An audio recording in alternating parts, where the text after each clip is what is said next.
because you're doing human to human sales and it's not a company or a corporation that you're selling to, like negotiation is the absolute norm. It is the absolute norm. It is expected. So if they say, this is going to be 250, you say, oh, I'm sorry, I only have 225 auntie, 225 auntie. And they say, no, it's good fabric. It's good fabric. I can only do, oh, but I like you. Okay, I do 235. Also, oh, thank you so much, auntie. Thank you so much. And then you give them 235 when originally it was 250. That is standard. That is standard practice for any transaction. Well, there can be some small ones, like, here's 5 CDs for a water, or like, something like that. But even then, like, it's just like different places will have the different people will charge you different for water, and you can negotiate the price of a water if you want to. They show up as a person who is telling the truth in a world of lies. Hello, hello, hello, and welcome back to Bri Speaks podcast. I am your host, Bri Speaks, who created the 6 narcissistic social hierarchies of control. The 6 narcissistic social hierarchies of control are patriarchy, capitalism, corporatism, racism, ableism, and religion, with an honorary mention always our 7th social hierarchy, which we're going to add into this chart one day, is speciesism, the idea that humans are above all other species of animals and plants. That's crazy. And all other life forms. So what are we talking about today, Bri? As you can see, I am back from Ghana, and y'all, I had the best time in my whole life. Like, I haven't been out of the country that many times. I will say, hey, shout out to my soon to be officially ex-husband. Super sad, but which I had in Ghana. I had our final divorce hearing. Yeah, it's happening. And we're almost done. It's so bittersweet. I'm sad, but y'all, I'm also like, and if he's watching, because he told me he'd be watching my podcast, hey boo. But I'm like, I am happy to, move on and start with the next phase of my life. So I was saying, though, shout out to my soon-to-be ex-husband, because he did take me to Jamaica, which was my first off of the continent of the United States trip, and it was a fabulous trip. It was probably at that time one of the best vacations I had ever had in my life. But my best friend Chanel, shout out to you, Chanel. She has topped that vacation as the best vacation I've had in my life. I had the best time. This is why I'm Ghana, Africa dripped out. I took special care with my shadows today, just to represent the motherland, just to represent her, because she owes me nothing, y'all. She owes me nothing. I owe her everything, honestly. I'm in debt to the motherland because she gave me so much. Y'all, I feel so just refreshed, rejuvenated. I feel so validated in all of my me-ness. I feel like I know what I'm doing. I feel like I'm doing what I'm supposed to do. I feel supported by my ancestors.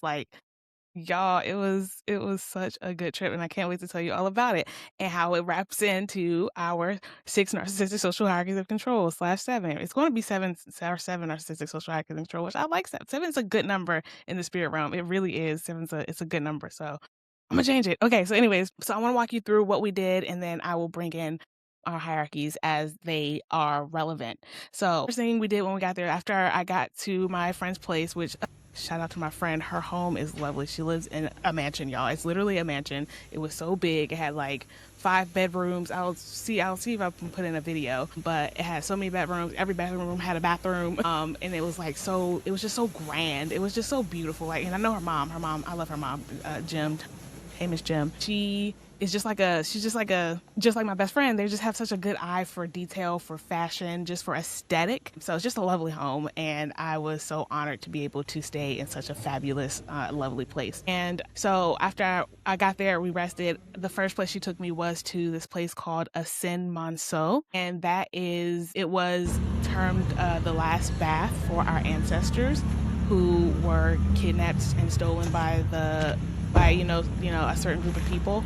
And So they would kidnap them and then make them walk, thousands and thousands of miles or footsteps. I think it was thousands of miles. I think it was like 7,000 miles at one point. They had to walk in chains, y'all, with weights on their chains, like on their shoulders, on their necks, on their feet, on their hands, and this is in the hundreds, back in the hundreds, everything we have today is cheap plastic, and even the metal is, or we have strong alloys and stuff. No, they had to walk around with dense bronze, brass, heavy metal chains across the African deserts.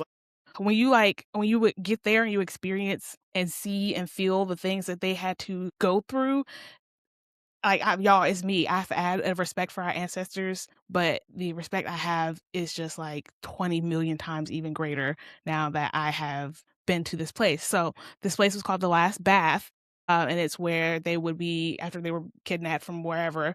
They would walk to this place, and it was a river that they would, get in, and they would wash and, have oil put on them so that the next place that they walk to, they will be put up on, the auction block to be sold.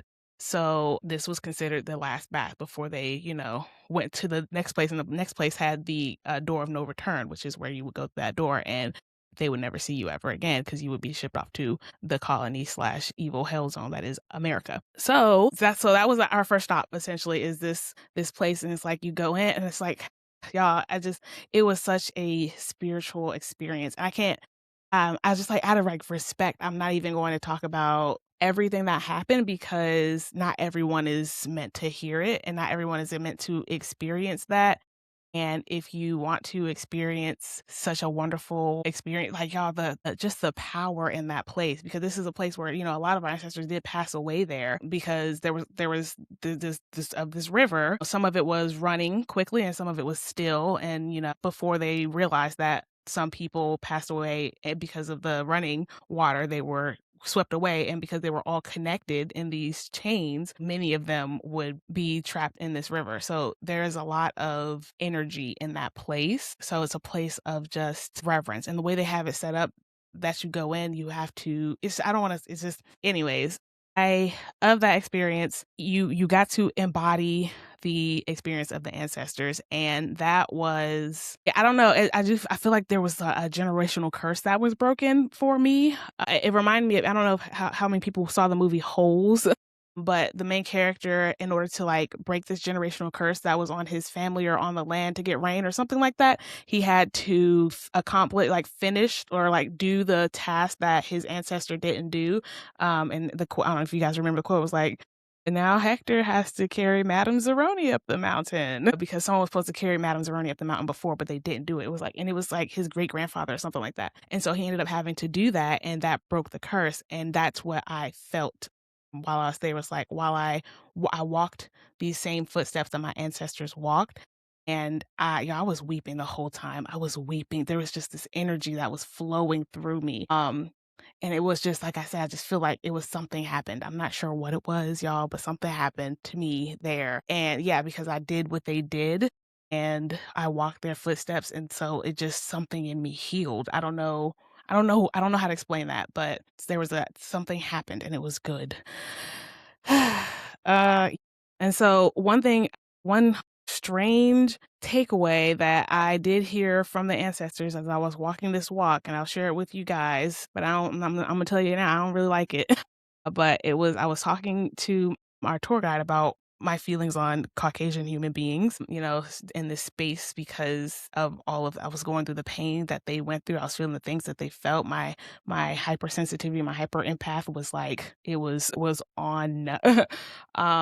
So my hatred for the white man, for the white race, it was pungent in that moment. And I heard the ancestors say, they said, don't hate them, heal them. That's what I heard. And I was just like, ew. And I still like ew. And I'm just I don't know if I heard that correctly. I don't know if that is what y'all meant, but that's what I heard. And so they told me not to hate white people, but I'm just and I should help them heal them. I'm like, how do you say you heal narcissism? Well, I know how you heal narcissism.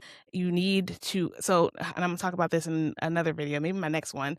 Narcissism is a spell, it is a literal magic spell that is placed on people's minds. Or you can call it a program that is a mind control into people's minds. But like from a spiritual perspective, it's magic. It's like there's a ritual. Like love bombing is it's a ritual. It's like I don't explain that, but it's a ritual. It's like it's a you're stirring up magic. You're putting your energy into this person, and you are learning this person. This is coming from the perspective of the narcissist. You are learning this person. You're putting your time, your energy in them to understand exactly who they are, understand exactly what they want, exactly what they desire, so that you can then embody exactly what they want, so that they can fall in love with you. So you become everything they've ever wanted in this love bombing process. If there's a spiritual exchange there, and it's a magic. It's a magic, and so that's like the first step in the process. And then there's like all these other things that happen that go into programming a person.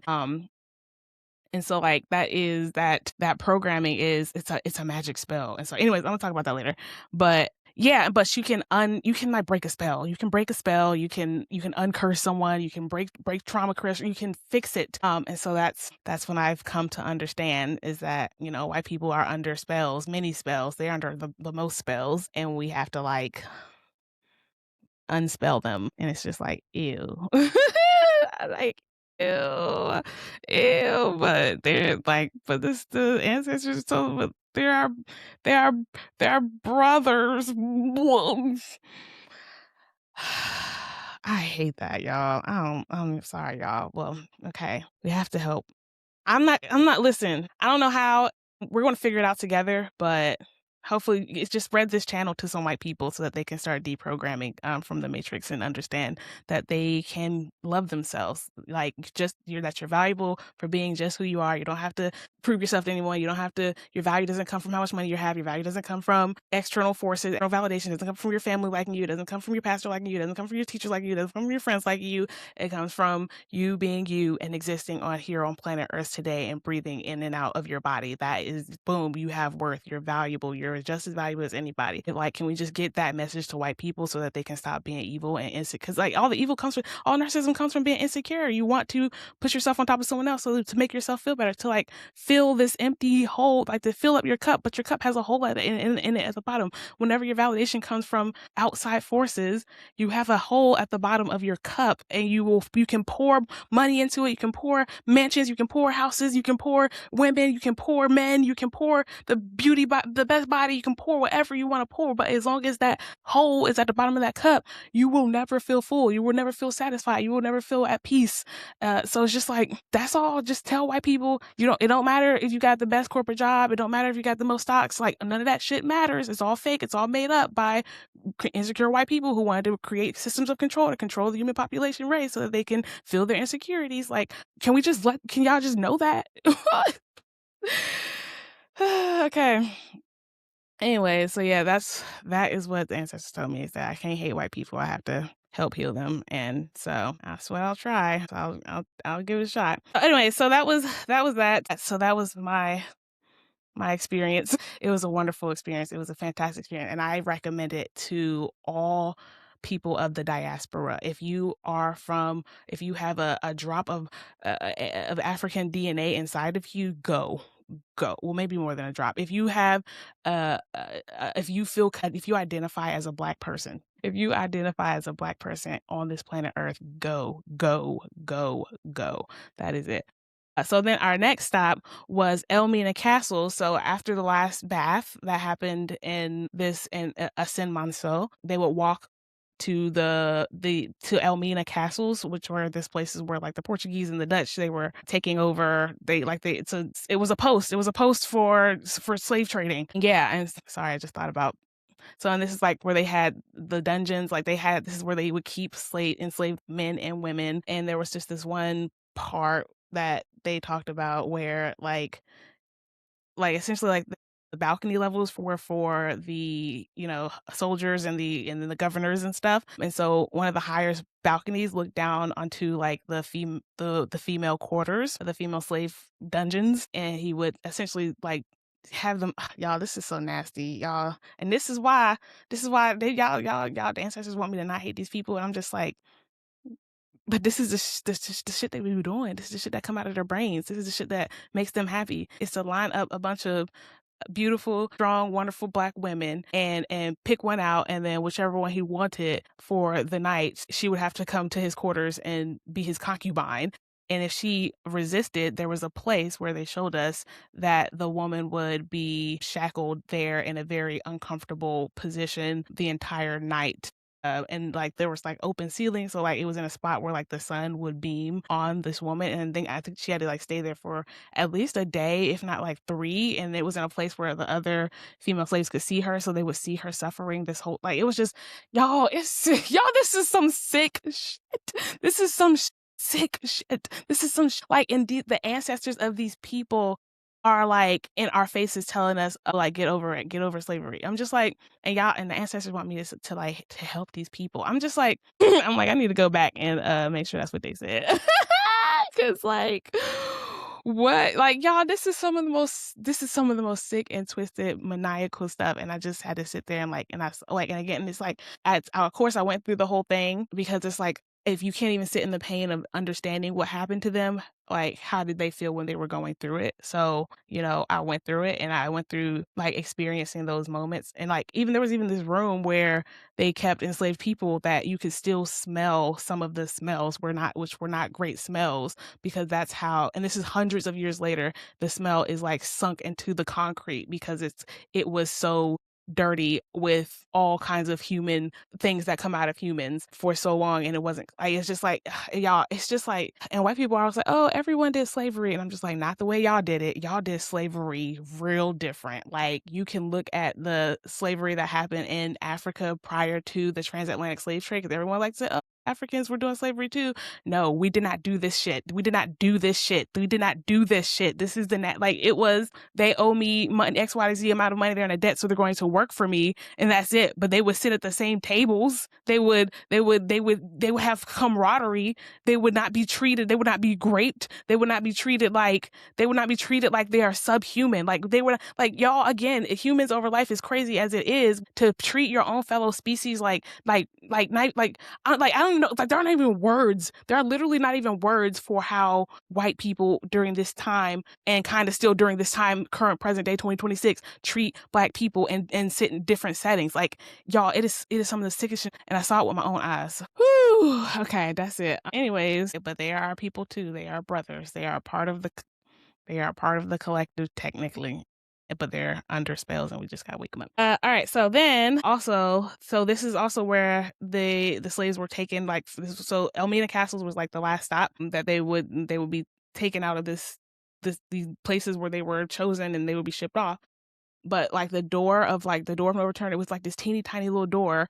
And it was so small because like, essentially our ancestors were fighting all the way to the very end. They made it so that literally only one person could get through at a time, so that, the slaves couldn't come out, enslaved people couldn't come out in a drove and do the last stand, like fight for their last, cause this is it. Everyone knew at this point, this was the door of no return. Like, people knew once you got past this door, like, you weren't coming back. And so this is where people would do this is their last stand. This is where they would do their biggest fight. And so they even built the infrastructure to make that as hard as possible to do. I'm just like the way, if the evil white man could put even a fraction of the effort that they put into dehumanizing people and obstructing goodness and life and love out of people, like, and exploit, like, if you put out a fraction of that effort, that forethought, that planning into how can I love myself, and then how can I make the world a better place for everyone, and not just for me and my evil, wicked, twisted thoughts, like, the world would be so great. The world would be so grand. The world would be so grand.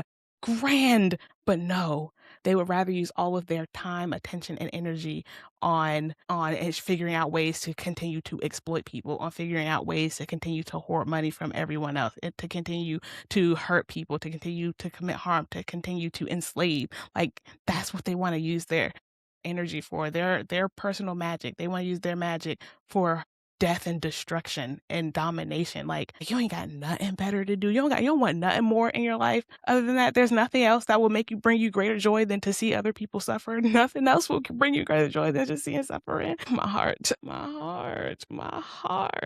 Okay. Anyways, but that night I went down to the Atlantic Ocean, and I think I have a video, and I can put that one up here. And it was just something, that Atlantic Ocean, man, that is a powerful ocean. So it was powerful. It was so powerful, like you couldn't get in. Like if you got into that ocean, it would be a wrap. And so it was just like, it's just such a powerful like body of water. And so I just felt like just so much energy coming off of it. And it was just like, I don't know, but it was like, it was good. It was good energy. It was like, I don't know. I don't know. I don't know. It was scary. Like, I don't know how to explain that, but just the water was warm. It was just, I don't know. It just wanted to mention, shout out to the Atlantic Ocean.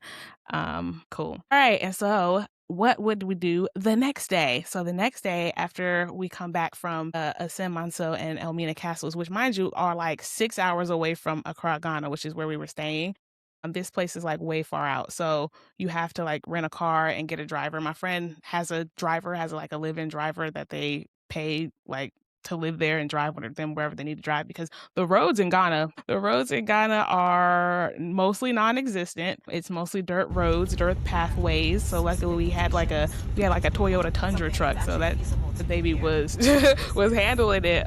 And the driver, that man, he was a driver. Like, and in Ghana, you like, there's like, again, there's no like you know, there's the main part of the city right after you get the airport, like capital, the part where the government really wants to look nice, so that whenever they have diplomats or people come in, they can say, oh, look at my nice city that I've made. But then as soon as you leave out of that part, it's like, okay, this is what everything else looks like.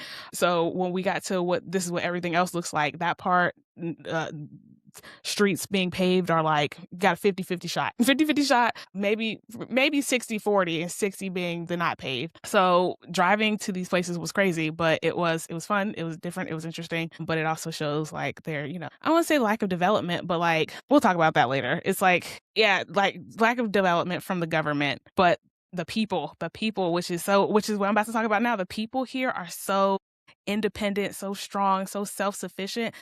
And so I want to talk about their economy. Y'all, the economy in Ghana is poppin'. I loved it. It was probably one of my, I don't know, I had so many favorite parts, but like, it was something that I loved. So everywhere you go in Ghana, there are going to be people selling something to you on the street. It's like it's just like, that's it. Like if you're at a stoplight, there aren't that many stoplights, but even like if you're on the highway and there's like heavy traffic in the morning, because there's a lot of people in Ghana. I don't know what I expected exactly, but I feel like there were just more people than I expected. If I'm being honest, it was like New York City. It was like, if you've been in New York, it's like people everywhere. It was giving New York City. It was just like people. It was all people everywhere. All places like selling, like vendor, like all these street vendors, all these street stands. Like, all the women can walk with things on their heads. That was just the coolest thing I ever saw in the whole wide world. Just all the women just like balance things on their heads, and they just have like the posture of a Ghanaian woman. Come on, you can, like, it's just woo, like, just like they have so much balance as they carry their things on their head, and they have their babies all strapped to them, so like their hands would be free to like take money, collect money, grab a product out of their head. Like this could be like water, or this could be like, I don't know, like waist beads, or like, well, I don't know, they didn't really sell waist beads like off of their heads.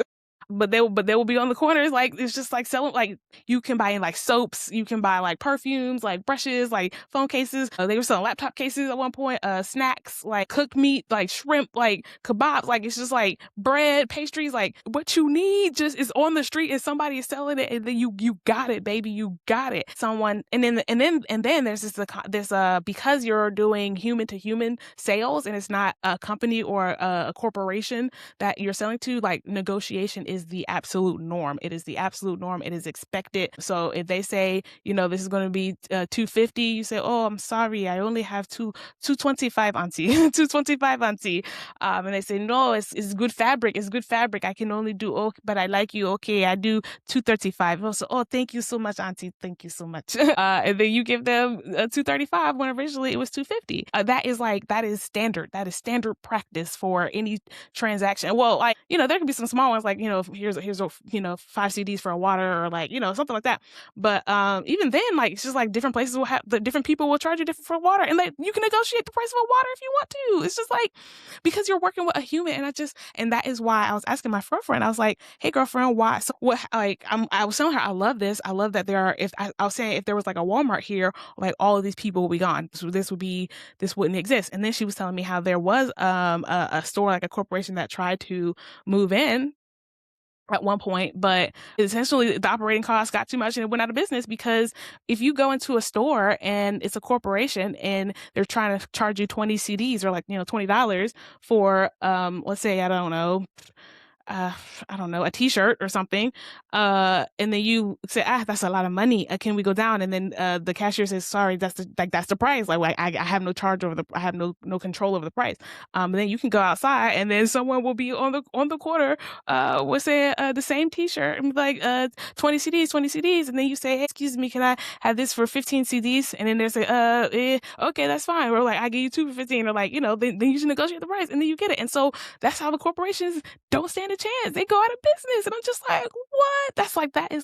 That is the people running the show. That's the people running the economy. Is they don't even like go into stores because the stores are a rip off. It's like it's like stores are literally a middleman. These people are the primary source of production. Like you will walk around, you see goats, you see cows, you see chickens. Like the food that you're eating is very much likely was created and produced and sourced maybe down the block, because that for them, that's cheaper than importing goods. They can't pay importation costs. Well, I mean, maybe they can, or maybe the government can, but the government doesn't because, hey, it's corrupt. But whose government isn't at this point? Well, no, really, whose government isn't? Because the government is a hierarchical structure. Hello. And here on the 6 narcissistic social hierarchies of control, we know that wherever there's a hierarchy, there will be exploitation. Wherever there's a hierarchy, there will be an inherent dynamic of how where there is a hierarchy, there will be the haves and the have-nots.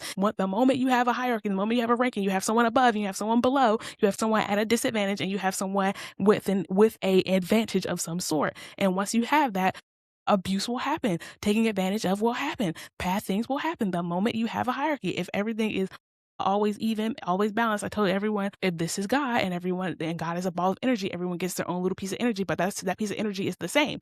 Everyone gets the same. And this is why spirituality makes so much more sense than the authoritarian Christian Abrahamic religion God structure of like, oh, it's someone outside of you and above you, because that automatically creates a hierarchy, creates someone who is less than, creates people who can be closer to God, and then people who can be further away from God. And if you are further away from God, then you are lower on the hierarchy, right? And it's now someone has more power and authority over you, over the God, over your connection with God. And that's crazy.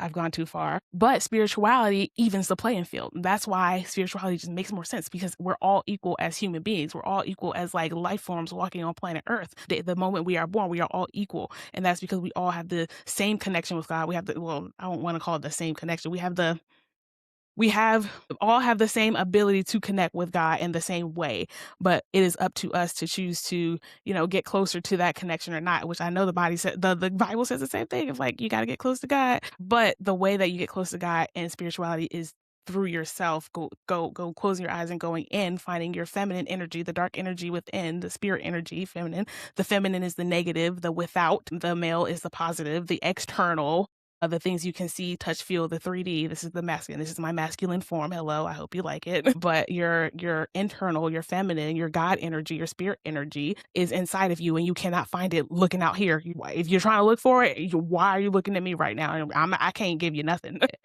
And that is how it equalizes. It makes everyone equal. And so it's just like this hierarchical Abrahamic religion stuff, it creates haves and have-nots, and then boom, you got exploitation. Anyways, which we are going to get into religion and in my experience with religion here in Ghana. Woo child.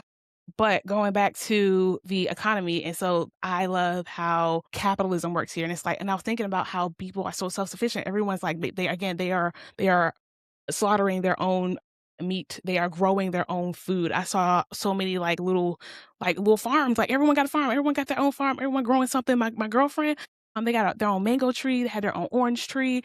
And it's just like, and there's so many trees that were just growing stuff out of them. And y'all know how much I love talking about having free and available fruit-bearing trees that people can just pick from. They had it. I had a fresh mango that was picked from a tree that I picked from. I picked a mango and ate it myself. I picked an orange and ate it myself. Like in America, that's crazy. But like, that is how everyone has lived for most of humanity. And that's how it should be. But I picked my own orange and I was like, oh my God. And that is so like, it's so sad that I'm so excited to pick my own fruit. And it's just like such a natural thing that people are supposed to be able to do. But yeah, it's just like whenever you were like, there are so many trees that had like just fresh coconuts. It's like everything, all the food there was just so fresh. And it's because the means of production is the people. My friend ordered a pina colada. They brought out pineapples and coconuts, whole pineapples and coconuts, and blended them up and put them together. And it was the most delicious pina colada I've ever tasted in my whole entire life, y'all. I'm just like, if I ordered a pina colada in the States, you get some syrup, or some sugars or like some artificial this or some fake that. Is like, you do not get, no one is pulling out a pineapple here in America if you order a pina colada. I'm telling you, like maybe they might have some pre-cut up pineapples, but like it is not going to be the norm to get someone to break open a coconut with a machete knife, open it up, pull out the meat, put it in a blender, pull out peel a pineapple, pull out some cuts of the pineapple, put it in there, pour some of the coconut milk in there, and then pour your liquor in there, and then blend it up. Like, you're not getting that in America unless you are at a tropical resort somewhere. Well, technically I was at a tropical resort, I will say. But even like at a tropical resort in America, that is still not the norm, versus here in a tropical resort, that is very much the norm. And I'm just like, wow. And it's just like, my skin, y'all, like, I always have acne issues. Even this little heart is decoration over one of my pimples. But it's like my skin, like I had a pimple going there and it cleared up, and then the rest of my skin just like y'all can see I got makeup, but it was just like, wow, my skin was like, it's just like, I could just feel like I just didn't have to watch, like my skin routine like was worse than it's ever been while I was out, but my skin was like the best. It was so like, and I just didn't have to do anything. I could just feel like the air. I don't know if it was like because the air is humid and it's like maybe because it's salt water, because it's right beside the ocean. I don't know what it was. And I know the food there had no hormones, right? Because I even had dairy. I'm not supposed to eat dairy because dairy is one of the biggest things that causes me to break out. If you got breakout issues, try stopping dairy. And I bet dairy. We're not supposed to be in dairy, y'all. And there are lots of non-dairy alternatives these days. So anyways, oh boy, what was I saying? Yeah, so the food is so fresh. And that is because the means of production is so close to home. And that's because the people are the ones in the power of the economy. And it's just like, it's a beautiful thing to see. And so I know in America, if we go and we see this, this market with like all these people just like, running around, and you see all these unpaved roads, and like you see all these people who like don't have the latest this, that, and the third, like they see poverty. And it's like, I went there and I saw that, and I saw richness. I saw wealth. I saw abundance, y'all. This is what it looks like when corporations don't exist. It is the people who are running the program. It is the people who are making the decisions. It's like they feel like, they have a corrupt government and their government don't really help them. But when the government doesn't help you, it looks like poverty from someone who has a government who has standardized everything, because that's all governments do, is just standardize stuff. Like, that's not, and standardization is stupid. Standardization is dumb. Every single person on this planet is a unique individual, a unique human being. And so making everything standardized is antithetical to nature, antithetical to God, antithetical to the lived experience of humanity, of life, of energy. So no, I don't like things I like diversity. I like things being different. I like things being unique, because every time there is what I feel like the white people, the European perspective, looks at as chaos, things they can't control. I see like it's just like opportunity for something awesome, something new, something great, something grand, something spectacular. Like chaos is like, I don't know how to explain that, but chaos is like, it is the before something awesome. First of all, chaos is the great equalizer, which I love. Where there's chaos, I know this is gonna sound terrible, but because hierarchy is structure, right? And so not to say that you can't have structure without hierarchy, you can, but without structure, with systems and frameworks in place, and everything is just like quote unquote disorganized, everything is equal. That's where equal opportunity lives, is in chaos. Like whenever there's a storm, it's gonna sound bad, but like whenever there's like a terrible hurricane, this is a bad example, but like it's like when the laws don't exist, whenever there's like a natural disaster and like the laws don't exist, it doesn't matter who you are. Like nothing, does that make sense? And nothing matters. It's like, it don't matter if you're the president. It doesn't matter if you are the beggar on the street. Like, yeah, so like, again, so like the government, sure it does. But like, if we are all 100 people in a place and a tornado is hitting us all right now, and there's no no, and like the respect for titles just goes out the way. All that external performance stuff, crap, it doesn't matter whenever everyone's life is on the line, if that makes sense. So it's like chaos is not, and I know, like, again, that sounds like that's a bad example, and like it's an example in like a negative way, but I can't explain that better. But like chaos is a good thing.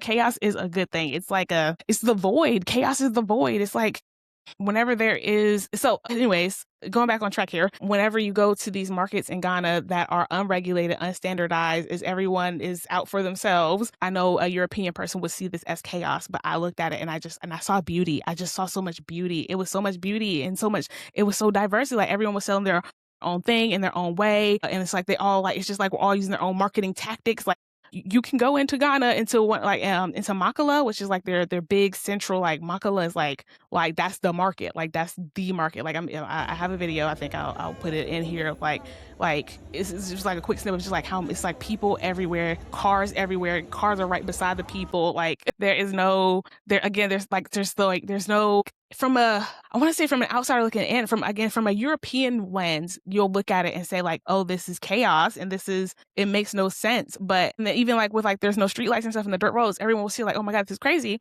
But when I was experiencing it, I was just like, no, there is so much organization here. It's like if there were no lights in the United States, people would feel like, oh, everyone would just crash all the time, or everyone would like, it would be terrible. Like, but it's just like, because there's so much like respect for the humans there, like human to human respect, it's like, yeah, we're all trying to get to where we gotta go. You gotta be a little aggressive, and hold your space, hold your ground where you're on the road. But if you're trying to, cross the street, like people will let you go. It's like, it's like there's no structure, but then the people create the structure. The culture creates the structure. The vibe creates the structure, and we all respect the vibe of what's happening here.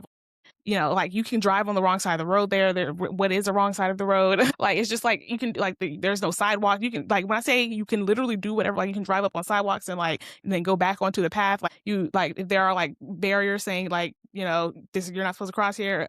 If it's quicker to cross here than somewhere else, you're crossing right there. It's like, when I say, someone from the United States would think this is chaos, but in my mind, it makes so much sense. Like, in my mind, because, like, again, all the structure in the United States creates a lot of unnecessary, like, bureaucracy. Almost like it creates physical bureaucracy. Like in Ghana, you can just get from here to here as fast as you can with no stoplights, like, it's in the safest way that you can navigate to get there. And it's like, and there you go. Like drive between, like, not say drive between houses if you have to, but like drive between houses if you have, like, just literally, like, however you, like, from the quickest way to any place is a straight line. And so in Ghana, you can get as close to that straight line as possible, however way you can, as long as you respect, other people's lives. And it's like, so it's just like, you don't have to go here and then here and then here and then here and then around and then one way street and then go down this way. It's just like, no, do what you got to do to get there. Respect it. Respect everyone. Be mindful. And I was like, I didn't see one accident. I mean, I'm sure there are accidents that happen. But it's like accidents happen here in America. And I'm just like, is the rate higher in Ghana? I'm not sure. I would like to look it up, but I'm just like, who's recording the rates of accidents? Because their police system is also a little questionable. And so that makes me think more about this capitalism piece. Another reason why it's like their government is corrupt, and so it doesn't really work that well. But all the people, I was thinking, another reason why all these people wouldn't be here is if there was bureaucracy with like business registration. Like, do you guys know how much it costs to open to get an LLC in America? It's hundreds of dollars. And paperwork and bureaucracy, all this stuff that is a barrier to entry to being a legal business owner here in America. And so, like, it's hard to become a business in America just off of that strength alone. And then if you operate as an unregistered business, and then you get in trouble with the law, and then you go to jail, and then you have to pay more fines that you can't afford, blah blah blah. But in Ghana, it's like, I don't know if they have to register their businesses or not. It feels like it really feels like they don't. But the thing is, because their police officers are like so corrupt, even if you do have to register your business in Ghana, the people who would enforce that are the police, and the police are corrupt. Like, you can just pay them off to say you didn't see anything here, which I did experience. But, again, coming from the comparison being the West, where I'm just like, the police are corrupt in the West. First of all, the police anywhere are going to be corrupt. Like, that is, well, I don't want to say that, because I know there are some, like, I think maybe some Asian countries that the police don't, a lot of places the police don't have like real guns and stuff like that. It's just like, inherently, if you give a group of people, and this is, again, where there's a hierarchy, there will be corruption, there will be exploitation, there will be a taking advantage of. Like, you cannot have someone who holds power over someone else and then there not be some sort of bad thing that happens to the people who have no power. It's just like, when you take away someone's power, someone's going to take advantage of the powerless. It's just what happens. Okay. And so when you give anybody into, most police across the world are going to be corrupt because we have given these regular schmegular people this power over other people, this power to like enforce the law. But these people are just people, and a lot of them are people seeking power. And the people who are seeking power are the worst kinds of people. Because they just want power to feel their insecurities, feel their ego, and make themselves feel better from the outside in instead of from the inside out, like it's supposed to be. So anyway, so yeah, these police in Ghana were corrupt. We got pulled over. So they don't have police that pull you over in the way that, like, if you're speeding and there's a cop in the bushes here in America, they jump out and they get you. But they have checkpoints. They have checkpoints at like major intersections and junctions and stuff like that. And so, people will just drive through the checkpoint. They'll kind of like look at your car. They'll kind of like look in your windows, and then they'll like wave you on if you look like a regular person, or they'll wave you on if they feel like everything looks good, or they'll stop you and pull you over and like say, hey, off to the side, if they feel like there's some questions they got to ask you. And so, but one thing they also are looking for is, from what my friend told me, was like, they're looking for nicer cars. Like, if you have a nicer car, you probably got a little extra money. If you probably got a little extra money, you could probably pay me off if I happen to pull you over and see that your tail light is out. So when we were driving what was it was a Toyota Tundra pickup truck, but in comparison to a lot of the other cars in Ghana, it was a nicer car. It was a newer car. And so we kept getting pulled. And then me being in the back seat, my foreign self, because I looked very foreign, which I was shocked. That was something that shocked me when I got to Ghana. I thought, oh, I'm a Black person, so I'm going to blend in a country full of Black people. But no, in Ghana, their skin is rich. It is richly melanated. It is deeply, darkly, like, it's just like, it is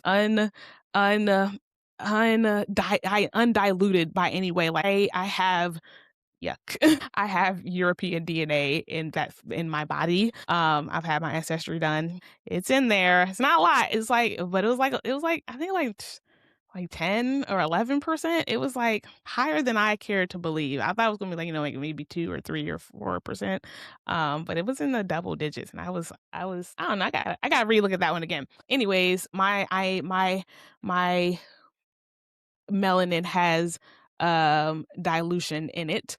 So I am a bit of a lighter shade in comparison to Ghanaian people. So like that was like off rip. I was I've never called myself light skinned in my whole life, but I was feeling real light skinned over there. And then their features are just like, also, I don't know, they were just like, their noses are broader, their lips are broader, their cheekbones are like higher, their faces are kind of like flatter than mine. Like it's just like they have different features. Like I just don't look like a Ghanaian woman. I just don't. And so that was, so being that I looked like a foreigner in the back seat, and then we were in this nicer car, we kept getting pulled over at the checkpoint. And then unfortunately, and this is when we were going to Ascend Monceau, which again was 5 or 6 hours away.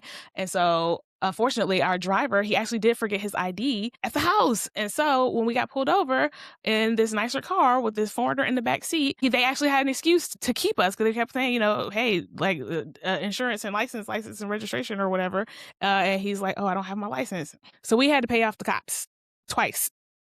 Because it happened at 2 different checkpoints. A couple of checkpoints, we were able to talk them out, but in the 2 of them we had to pay. But as I was thinking about it, it was, I didn't, not to say I didn't mind, but when the comparison is paying in the United States, if you get pulled over by a cop and the cop finds out, especially obviously if you are a person of color, if the cop pulls you over, if you don't have your ID, you're getting a ticket no matter what. Like, even if the nicest of cops in the world, they might let you off with a warning, but most likely they're going to give you a ticket. You're going to get some sort of ticket, and that ticket is going to be a ticket you got to pay. And that payment is going to be more. We had to pay off these cops $50 each, so we lost about $100. It was like 50, I think it was 50 CDs, but 50 CDs feels like $50. Don't do the translation of like, 50 CDs is only $5, but no, the value of 50 CDs over there is the value of like $50 here. It's like it's not.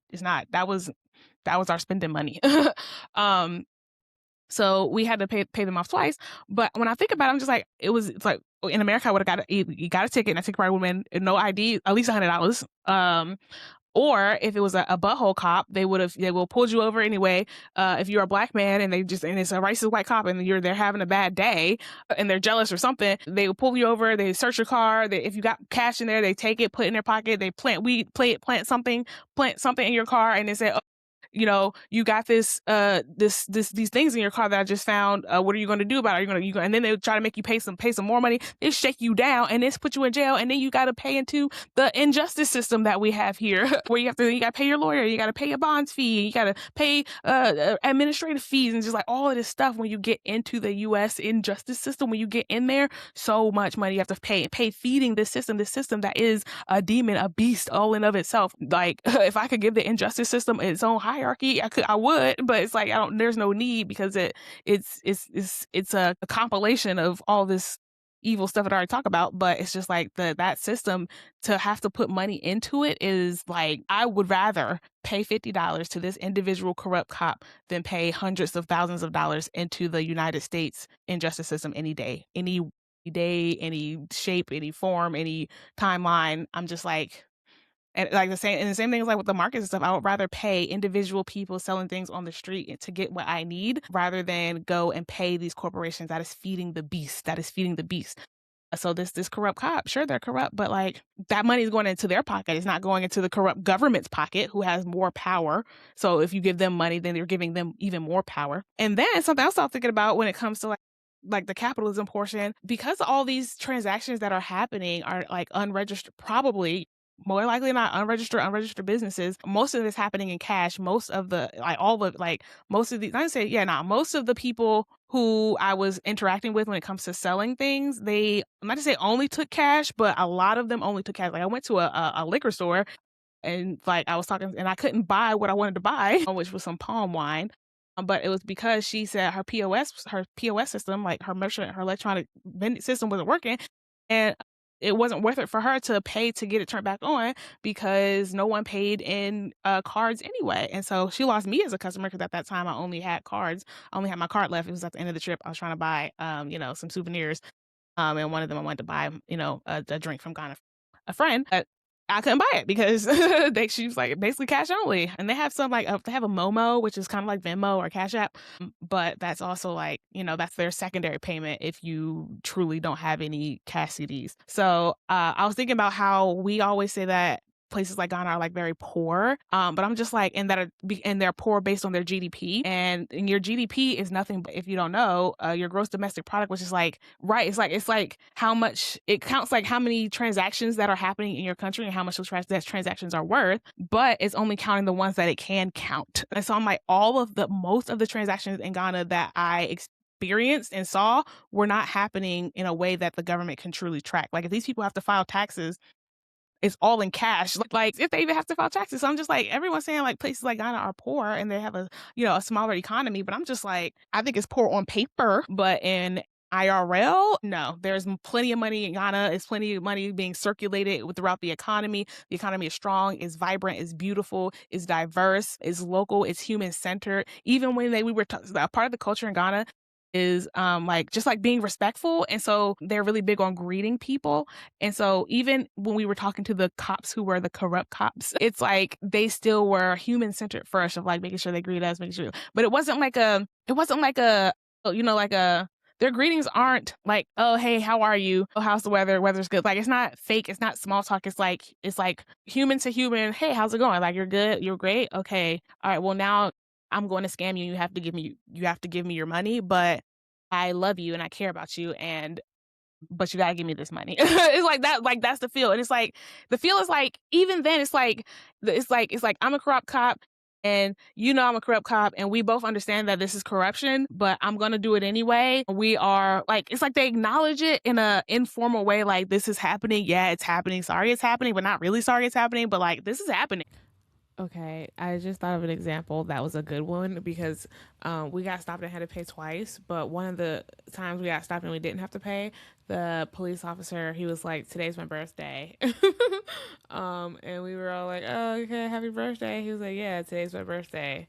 Are you gonna give me anything for my birthday? Like it was like that. And so it's like it's serious. They're asking you for money, but it's like almost unserious. And so we were like, oh, sorry, we don't have anything for your birthday today. We're so sorry. And he's like, oh, okay, that's disappointing, but okay, go ahead then. Bye bye. And then he let us go. And like that was it. But it was just like it was like yes, it's a corrupt place, but like again the there's like an unspoken acknowledgement of it, and it's like serious but it's unserious at the same time. It's like I don't know how to explain it. It's just like it's that like the birthday thing is a perfect like example. So like there's a spectrum of people who are a little more or less serious about it, but like that's the average feel that I got about it. It's just like, some people were more pressed, some people were less pressed, but like it's like okay, it's like all right, that was it. But in America, we have to pretend like not only like the scam is not happening, but like we have to believe that there's like not even a scam.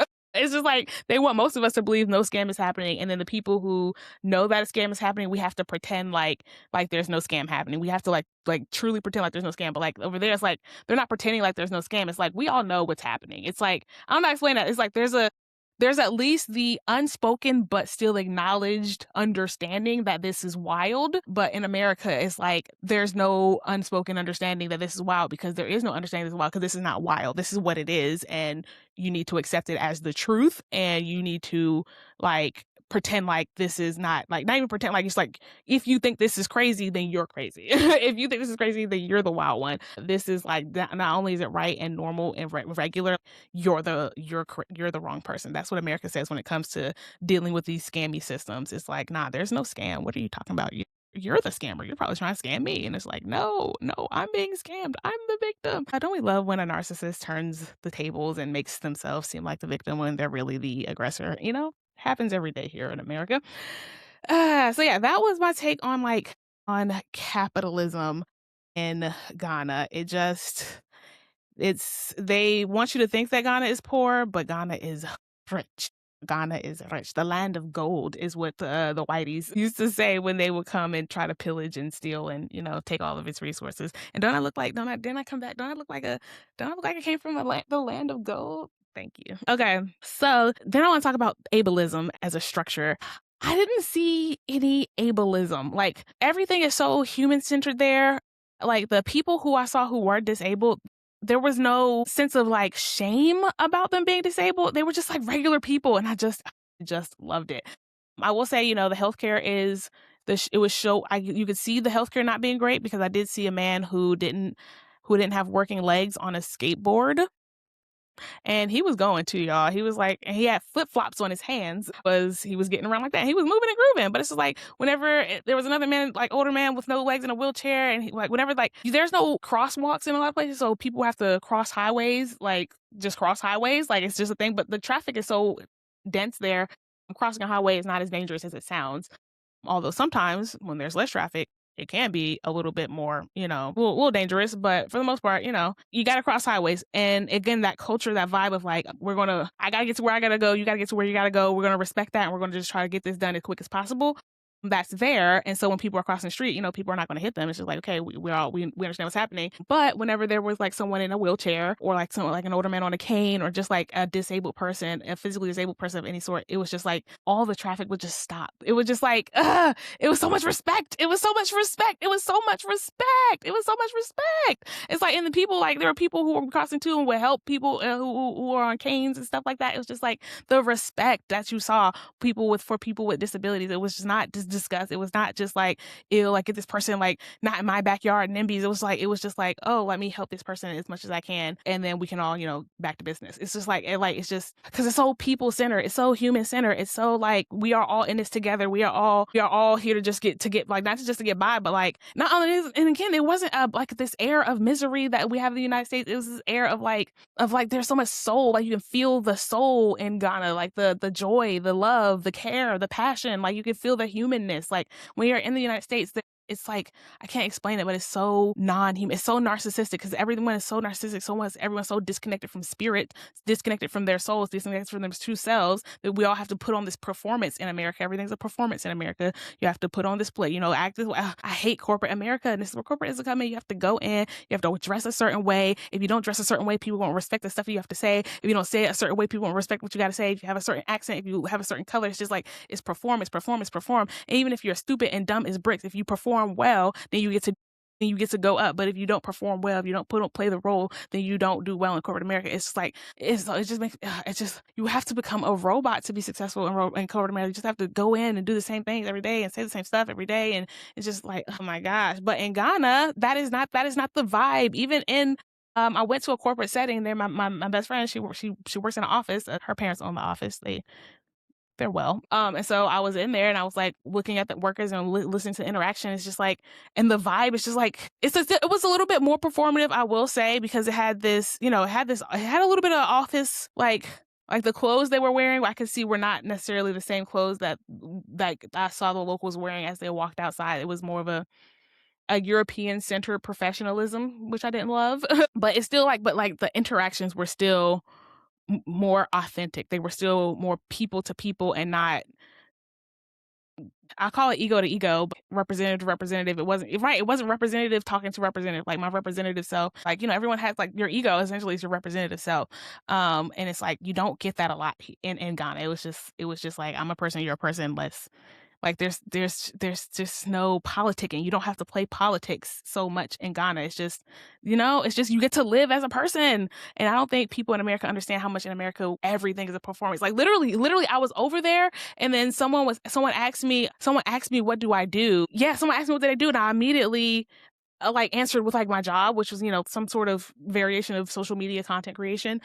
And he was like, no, I wasn't asking that. He was asking me, it was something else, but it was in the context of the conversation. It was in the context of the conversation, the question was appropriate. And it was the absolute correct answer would have been what do I do with whatever we were talking about? But the fact that my brain literally flipped and said, oh, here's my job. When he said the words, what do you do? I was just like, I was so embarrassed. Because there was another person there who was a Ghanaian woman who has been in America for various things. And she was like, oh yeah, in America, when you ask what do, they always talking about their jobs. I was just like, it was so embarrassing, y'all. I'm just like, that is the American culture of your job, the thing that you have to do, your literal slavery position that you have to do because you have to pay your bills. And if you didn't have bills to pay, you probably wouldn't be doing it. So it really has nothing to do with who you are as a person. It just has to do with what you do in order to survive as a person here on this planet Earth. But we take that something so much more important about who that person is than the actual things that they like to do, the actual things that they care about, the actual way that they would spend their time had they had the option to do something otherwise. I hate it here.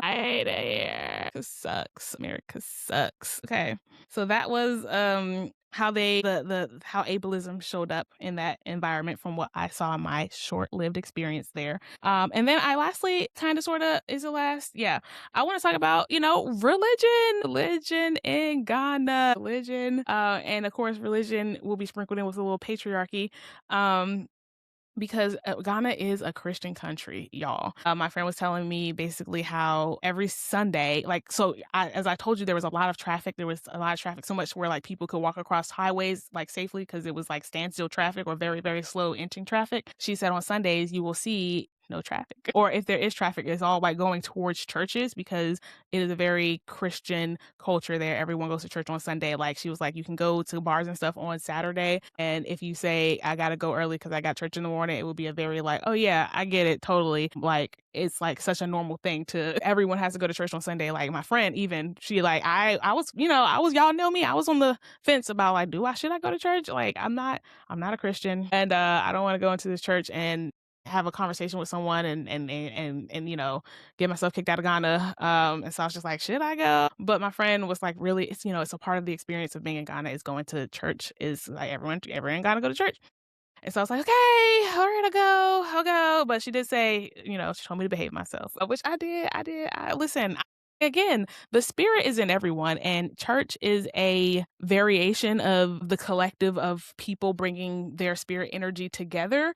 Again, it's just like Christianity brings it together and then exploits it and weaponizes it and does bad things with it. But the energy, the God energy, is still be in the churches. So especially if it's like there are good churches out there. Not most of them, I will say. I say it is. I feel like it is more rare to find a good church than it is to find a bad church. I feel like there are more bad churches out there than good churches, and I know Christians won't want to hear that, but it's a hierarchical institution, and they are required to have sexual assault insurance. So I'm just like, it's an institution that requires insurance because they are so often sued for sexual assault of the people who go to that church.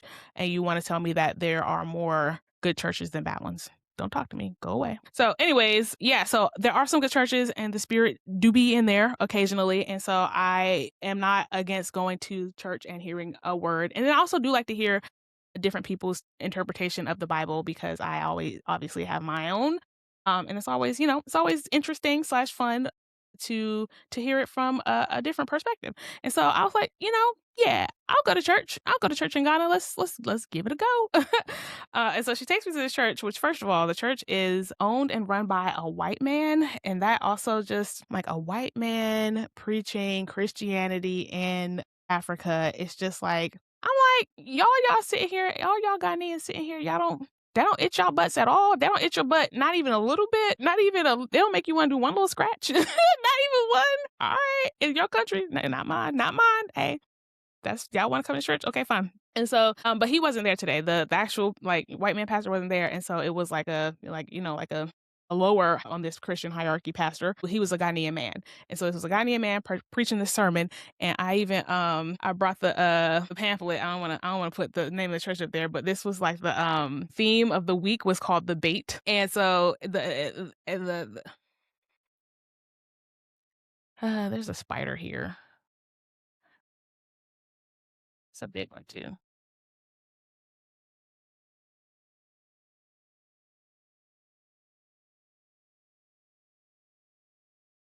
Okay, I got it.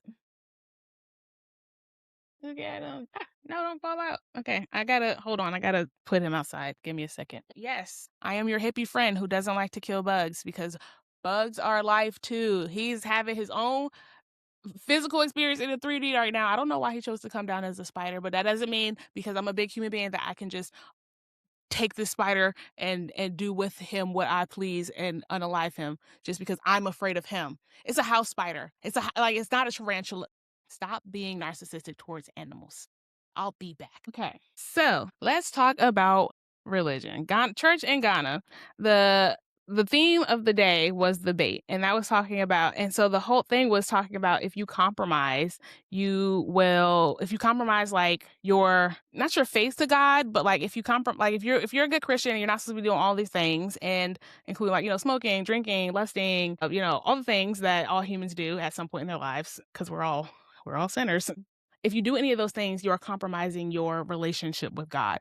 So the theme was if you compromise your relationship with God, bad things will happen. And so God is the devil is going to send you bait. And so that is why the theme of the sermon was the bait. So the first, let's hear it.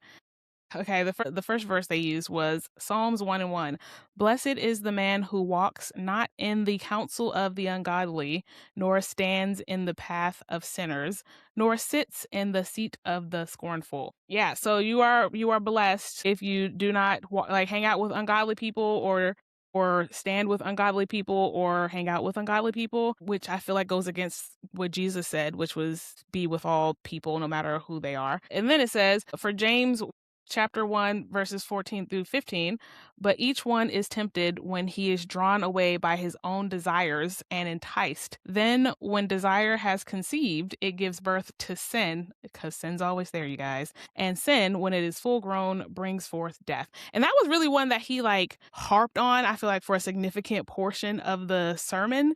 And to summarize that up, people are going to be tempted by their own desires, but if you give into those desires, you will sin. And if you sin, you will eventually die. And so his example was essentially like, if you want to have a drink of alcohol, you will become an alcoholic. That was his example. Like, he had this girl stand up and was like, people were like, "Oh, it's just a beer. It's only like 10% alcohol." And then he's like, "Here, take this water bottle." And then the girl reaches out to grab the water bottle, and he says, "Oh, but it's only 10% poison." And then she's like, "Ah," and he's like, "Oh, it's fine. It's only 5% poison. You can drink it. But the rest is water." And so that was his example of, even if you drink even just like a small beer or like a small glass of wine, you are compromising your relationship with God, and it will eventually lead you down a path of becoming an alcoholic. And then his another example was like, don't even like men shouldn't even like look at women essentially, or like talk to women at work or develop a relationship with them, because his literal example, this is a quote, y'all. His example was, it'll start with, she comes up to you and she will fix your tie at work, and then the next thing you know is you are sleeping with this woman.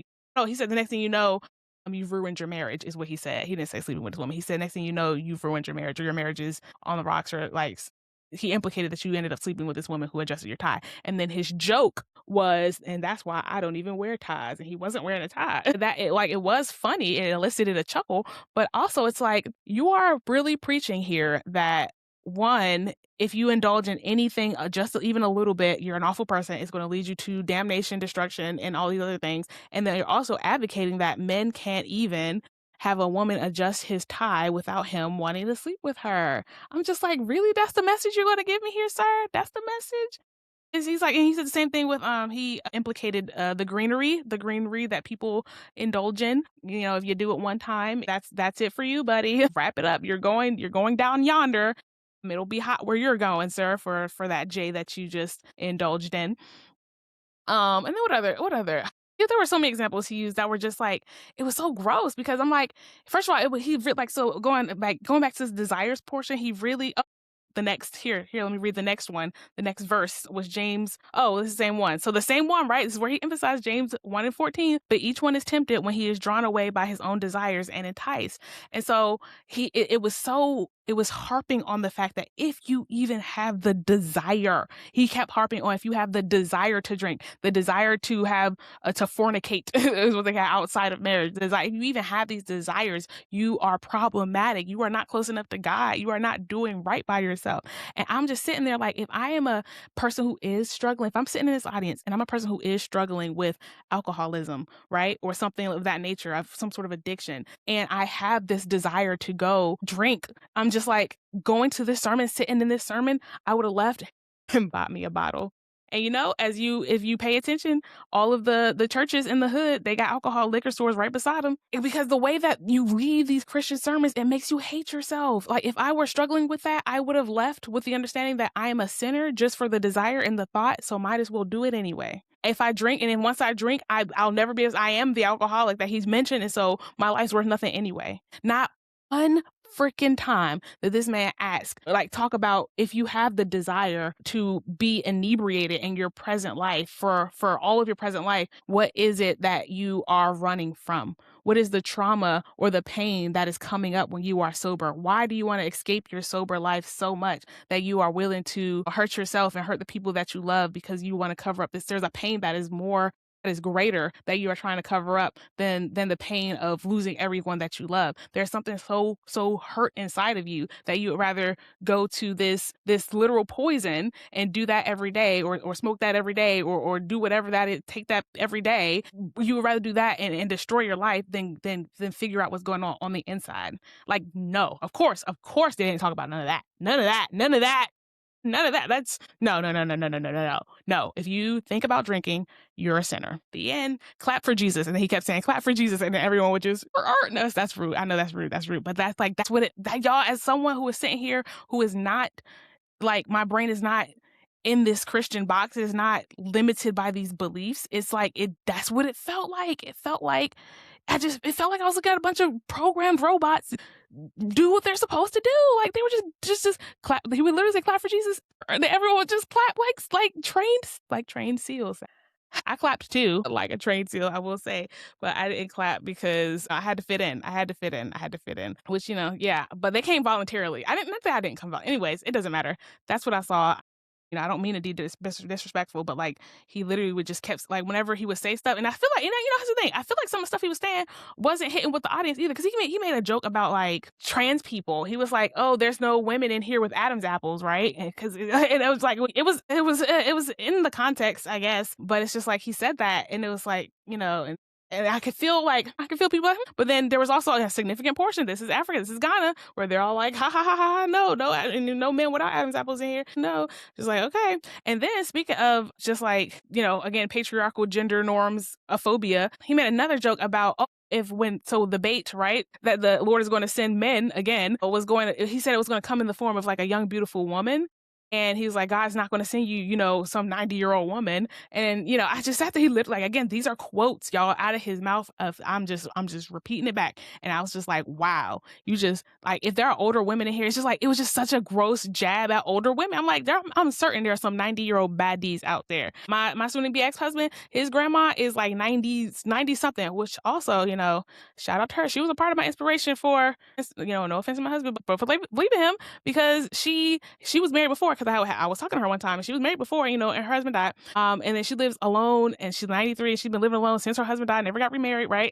And she's just so independent, just so like, and she's so happy, so healthy, just like living her life so just good to go. And I'm just like, wow, you can live to be very old as an older Black woman. I just thought in my mind, I was like, oh, maybe she's lonely. But then as I went through my marriage and I thought about her grandma more and more, I'm just like, nah, she's not lonely. She's living her best life. She got her dog, like she be gardening, like, and she's 90 something years old, moving and grooving. So anyways, and she don't look a day over 75. Don't look a day over 75. And so for this man to be here just throwing insults at older women, saying they're not beautiful, and that like, oh, they're not a temptation. It was just like so unnecessary. And then all the other pieces of his sermon, let me see if he had it in here. Because so he just kept talking about just like how men are going to just commit adultery on their wives. And so, another point, he was talking about Samson, and he was like, yeah, Samson could kill 1,000 men with his bare hands. He was like one of the strongest men on earth. Like, Samson is. And he was brought down by a woman, by Delilah. Delilah brought down a man who could kill 1,000 men with his bare hands. And I'm like, you're praising a person who was a murderer, and you're saying Delilah was a bad person. I know I gotta go, read the story. I'm sure she did something wrong, especially in the eyes of the Bible, but it's just like the way that he was just like uplifting this man for his ability to commit heinous crimes against humanity. I was just like, hello? I'm like, am I the only one? Are we listening to both sides of this? And then, of course, he talked about Eve, and that's where the jokes about trans people came in, with the Eve and the apple, and the Adam's apple. And he was blaming women for, the downfall of men there. Delilah, there were all the examples he gave about, like, temptation was essentially women being awful and terrible. And then what were the temptations for? Were there even any temptations? Because he tried to use the same examples for men that he used for women, but they really didn't hit very well. You could tell that he really thought about the temptations for men, but like, oh yeah, women are in the audience too. That's what it felt like. He was like, oh yeah, and women don't be tempted by men as well. All right, that's that. That he just kept going. I was like, all right. So yeah, it's just like he didn't really translate, like he didn't really give good examples for like temptations that women have, and it was just, we were really an afterthought for him in this sermon. And so I'm gonna just round us off with the final like takeaway that I just loved, honestly, and it's like one of my favorite. I just loved it, and it's just the irony of it all is really the funny part about it. But so here's like the final. The final thing was actually abstain from all appearance of evil. It was like abstain from all, like, he was like, even if it looks evil, even if you're not even sure, just like walk away, just turn away, just don't even look at it. Like, it's just like, again, when y'all put that, so that's one of my biggest like phrases in life is everything in moderation, even moderation. That's my whole thing. When you tell someone you cannot have this, you are going to make them want that. You are going to elicit this wonder, this mystery, this like this taboo. Like, that's why all preachers' kids always come out crazy. Not say crazy, but like they go through this very large rebellious stage because they were denied so much for so long. Now they want everything that they can get their hands on, because they had nothing. But had other children who have like, moderate access to, drugs and alcohol and other bad things, or not bad, but like other, things adult things that need responsibility when used, they are less, oh my God, I want this, oh my God, I have this, like, because they already had exposure to it, they've already had access to it. It wasn't this big crazy taboo thing that they've inflated in their head to be this large and this thing, because it's like, it was just like, it's like a small thing. It's a thing in the house. Oh, alcohol here. It's just like, it's not a big deal because they've had exposure to it. But when you limit access, when you tell people you cannot have this, you cannot do that, you should never do this, you should never do that, when you like make people live in the extremes, it creates it creates the actual problems that you are trying to avoid. But when you say when you tell everyone everything in moderation, including moderation, sure, you can have a little drink, sure, you can have a little smoke, sure, you can skip a few days of exercise, sure, you can pig out on this day, sure, you can eat bad on this day, sure, you can just you can do like things like that are not good for you, but just do it in moderation. Don't eat sugar every single day of your life. Like, don't eat like a candy bar every single day of your life, but have a candy bar every once in a while when you feel like it. Have a cookie every once in a while when you feel like it. Don't eat cookies every single day. Don't make it your main meal. Don't eat hamburgers every single day. Don't make it your main meal. Every once in a while, hey, have a burger, have some fries, and live your life. Don't live like, and then even then, every once in a while, dog, like, hey, slam down 10 burgers if you feel like it, but like, don't do that every day. Don't even do that. Like, that's like when I say even moderation, like, you should do everything in moderation. Even moderation, like, don't limit yourself to, I can only do this much at this amount of time. Like, if you feel compelled one day to just be a fat slob, just be a fat slob.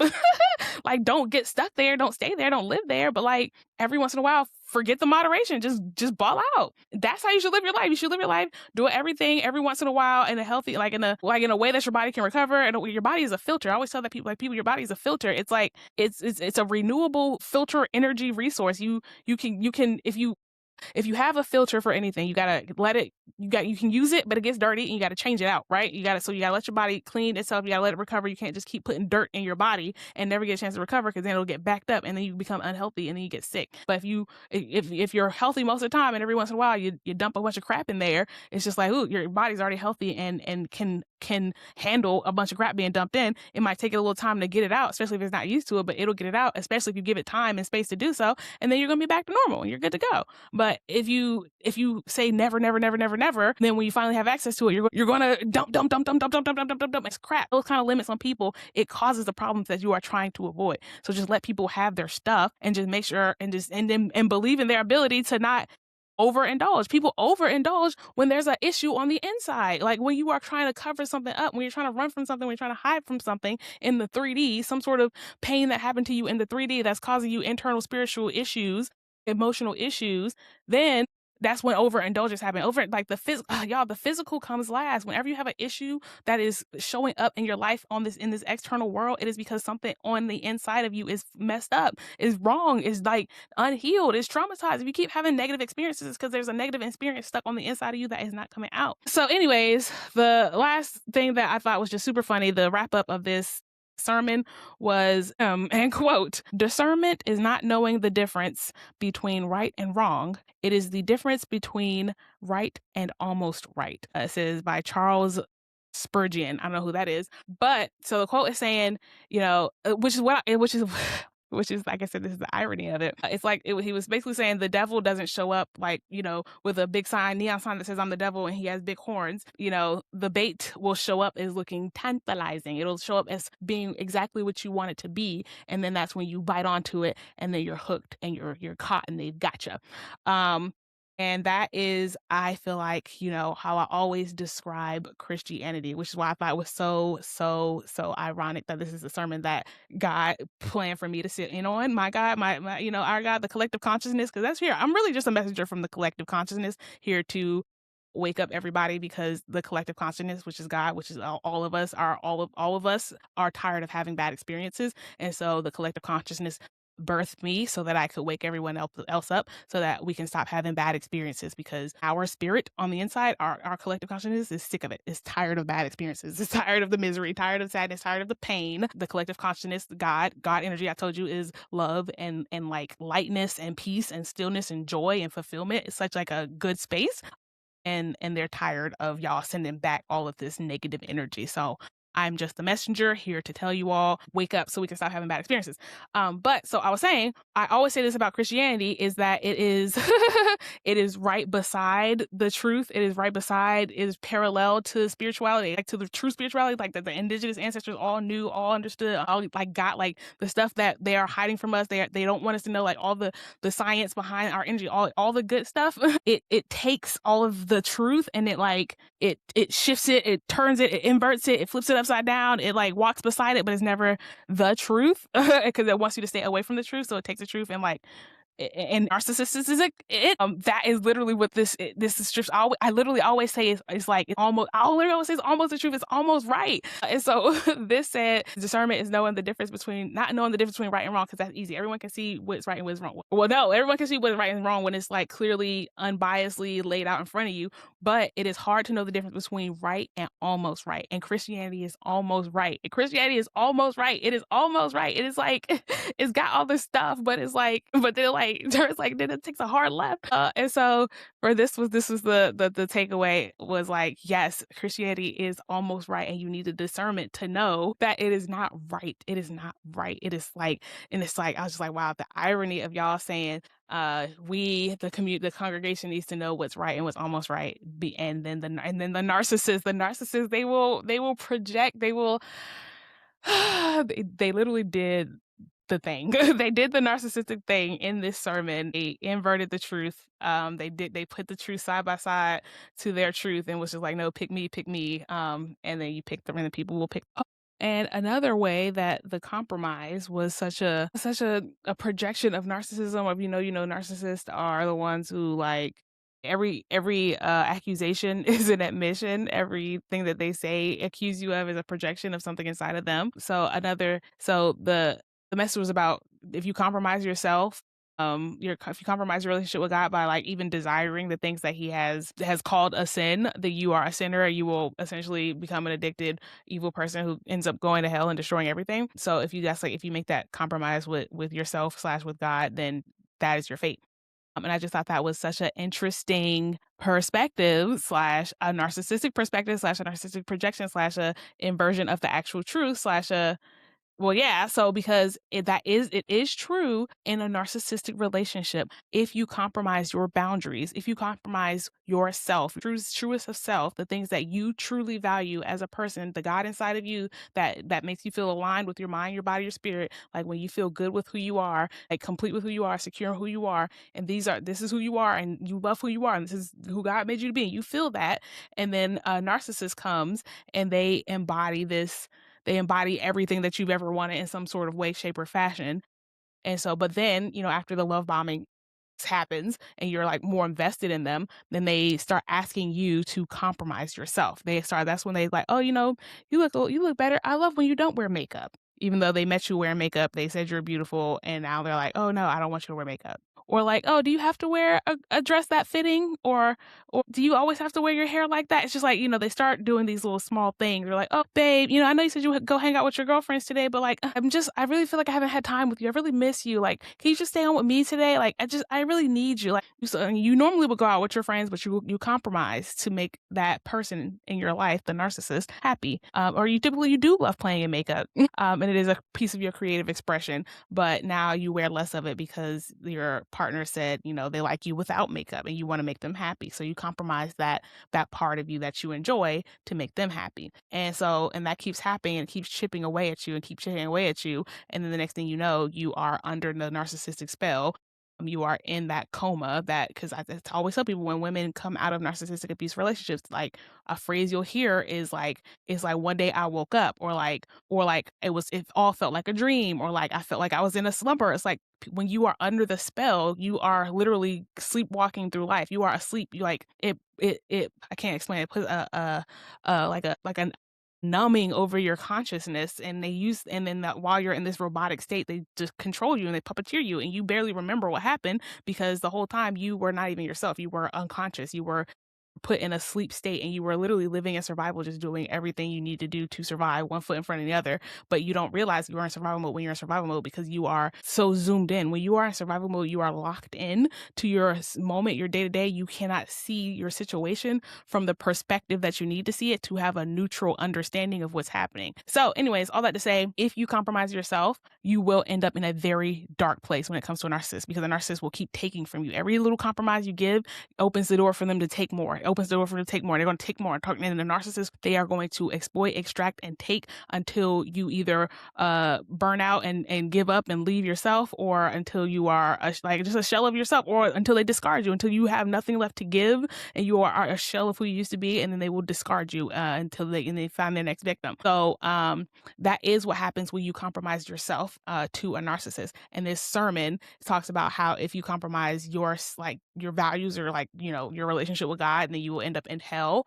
And that is true, but not the way that the Bible tells you. It is if you compromise yourself to a narcissist, to an evil entity, to a sucking, exploitative, extractive entity, you will end up in a very dark, very bad place every single time without fail, 100%. So I was just like, that was just another little piece of irony of it's always telling the truth, but it's going to point you in the wrong direction. It's going to tell you the truth, but it's going to say, skirt, go look over here. It's going to tell you the truth, but it's going to tell you not that truth. It's the other truth. It's going to tell you the truth, but it's going to say, but it's not me, it's them. And whenever it actually is them and it's not thee. So that's why I was just like, man, this sermon it was just such a perfect example of everything I talk about, of just it is the narcissism, the patriarchy, the truth that is inverted / manipulated through a narcissistic lens. And it's it will literally tell you everything you need to know, but it'll tell you, but it's not, but not me, but look in the other direction, even though it is everything they're telling you is truly about them. Everything the Bible tells you is about the people who made the Bible. It's it's about themselves, and they're trying to steer you in the wrong direction. And it's the best red herring tactic. And if you don't know what a red herring is is when you send someone in the wrong direction. If you say where's the mountain, and the mountain is to the west, and you literally say, oh, I saw the mountains by the east. So you send them in the wrong direction. A red herring is it's a false directive. You send someone in the wrong direction, and the Bible is just full of red herrings. It's literally know the difference between right and almost right. But the almost right is the Christianity, but they try to tell you, they literally will give you the answer and say, yeah, make sure you look at the right and the almost right. And then they'll tell you that it's not them, it's something else. And it's it's genius. It's genius, because you're never going to look at the pastor to be a child pedo because he's a pastor. You're never going to look at the honest businessman to be a scammer because he's an honest businessman. You're never going to look at the freaking, anything. The narcissist always will literally embody the thing that will give them the best alibi to cover their crimes. If they're a serial killer, you're going to find Ted Bundy. Or I just look at this other serial killer. What's his name? They called him the Grim Sleeper. He was unaliving sex workers, black sex workers for decades, killed hundreds of black women, but no one was looking for sex workers, of course. Whenever a sex worker goes missing, they're just another Tuesday. But he was basically, for 25 years, he was just raping and unaliving black women left and right. Hundreds of black women were tied to this man, but whenever they finally figured out who it was the most upstanding citizen of this black community. It was a black man. This black man killing all these black women. But yeah, he was just he was so kind, and he was so sweet, and he was a mechanic, and he helped people with their cars, and I'm sure he went to church. I think he had a wife. Just literally the exact opposite of who he presented himself to the community was who he was behind closed doors, in his mind, in his darkness, in his spirit, in his alone time. He was the evilest of evilest person, but he presented to the external world as the exact opposite. And that is what the narcissist does. They will they will use their image, they will create the perfect image of perfectness to the world, to the community, and then use that as a way to victimize people, because no one would ever expect, the charismatic Donald J. Trump to be on the Epstein list. No one ever expect the Epstein. When I listened to those victims of the Epstein, they were just they would meet him, and he was so charismatic. I've listened to him talk. He is charismatic. He's gripping. It's nasty. These people they are tantalizing. Their spirits are created to embody everything that you've ever wanted. That is their job. As a narcissist, their job is to shapeshift into your deepest, darkest desires. They are programmed to see your insecurities and then feed on them, and then become everything you ever wanted, so that you latch onto. It's just going too far. It's just these people are created to exploit you in the way that you want to be exploited. You don't know you want it, but it's like they can, y'all, if y'all research some of the when people go into jails and they interview serial killers, they interview men who killed their wives, like they interview these awful people, oftentimes malignant narcissists. The things that they say, one, they're very cognizant of what they're doing. They pick out victims based on like people they can see are insecure about something, people they see are putting on a facade, people they see are trying to hide something, people they see have a deep desire or want. They can like, and as someone who is a hyper empath, right, someone who is a highly spiritual person, highly aware person, who highly energetically, like, again, if you saw my other video, and I can tag it here, but highly sensitive people and narcissists are they exist on the same spectrum, but the want, like, narcissists are highly sensitive to energies because they are disconnected from themselves. So they're literally a vampire, like a predator, like who lives on blood, but they have none of their own. So they're highly sensitive to people's energies because they're like a bloodhound. It is their food. It is literally their food.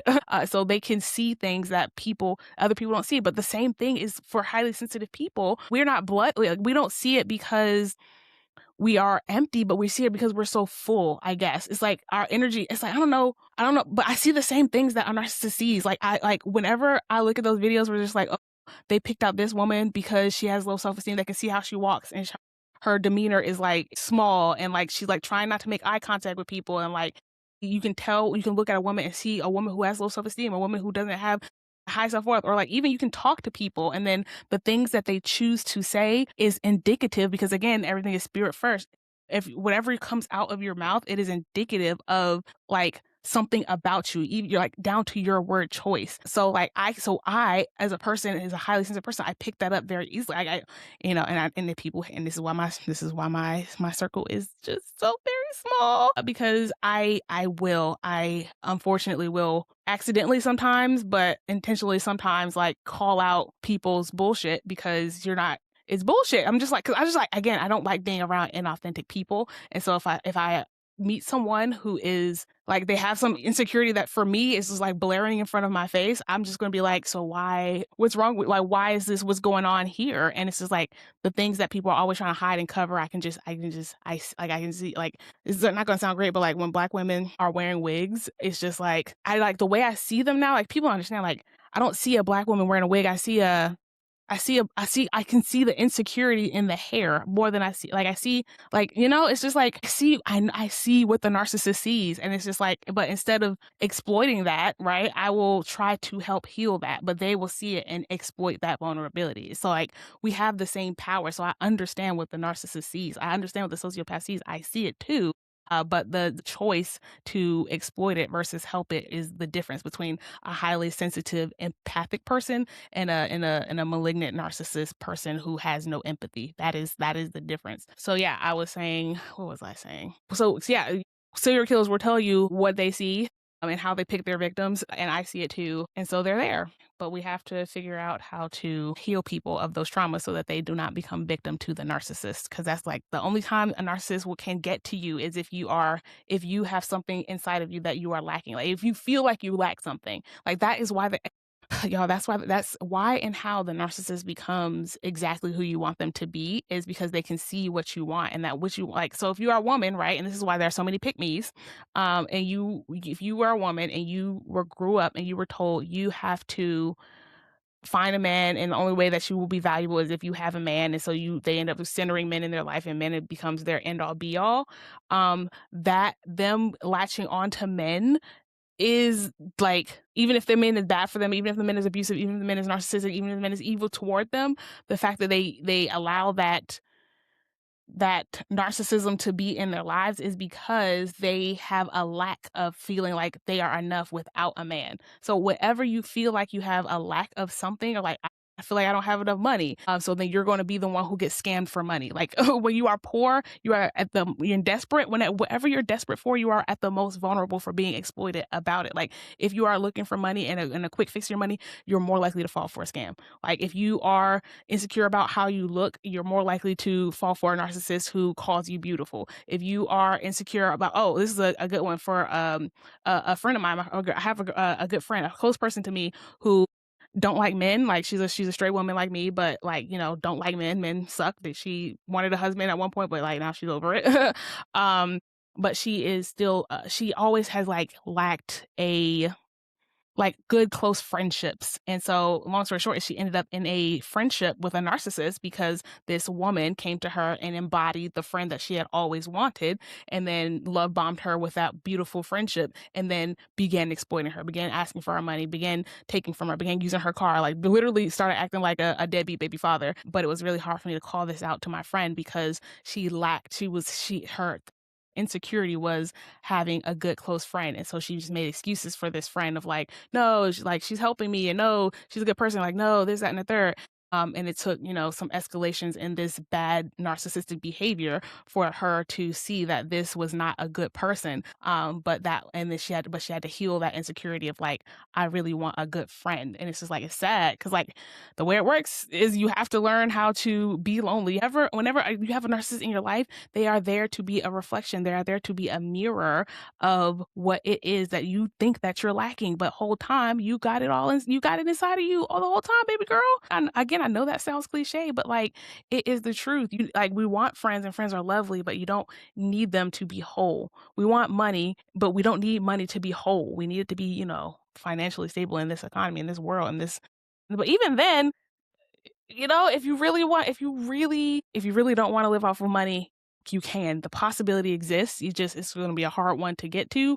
And again, I'm always working on how to forage, how to build my own shelter. Y'all, I figured out how to build my own house for very cheap, and that's a whole nother episode. But the government is overinflating housing prices for its own narcissistic benefit, which is like, I feel like it's obvious, but I figured out the mechanisms, and it's just like, ugh, disgusting. Housing could be free for everybody, but the government don't want that because it's not profitable. But hey, anyways, yeah. So if you have a narcissist in your life, they are probably showing up because they are there as a reminder that you have this insecurity, and you will keep getting a narcissist in that same flavor until you heal the trauma that is inside of you that keeps, I wouldn't say attracting the narcissist, but it is. It's like narcissists are predators who prey on vulnerabilities. So if you have vulnerabilities, you are going to be preyed on. It's like, but the vulnerability is not the vulnerability that is the problem. It is the feeling insecure about that vulnerability. Like I can be broke all day, but if I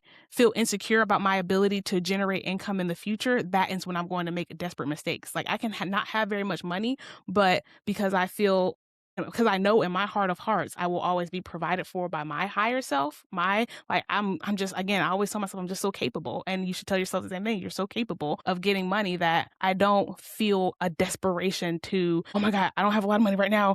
Something terrible is going to happen. So I have to just do anything. I have to just sign my life away to this thing, to this debt, to this program, to this. I have to give away all my money to this course, to this person, to this investment. Like I have to do these high risk things that don't make any sense because I'm desperate, because I'm insecure about the amount of money I have and the amount of money I think I will have in the future. And that's when you make bad decisions. That's when you get trapped in the narcissistic spell because you feel like you are lacking something when God, your God, the collective consciousness is always going to provide. Anyways, yeah, so that was the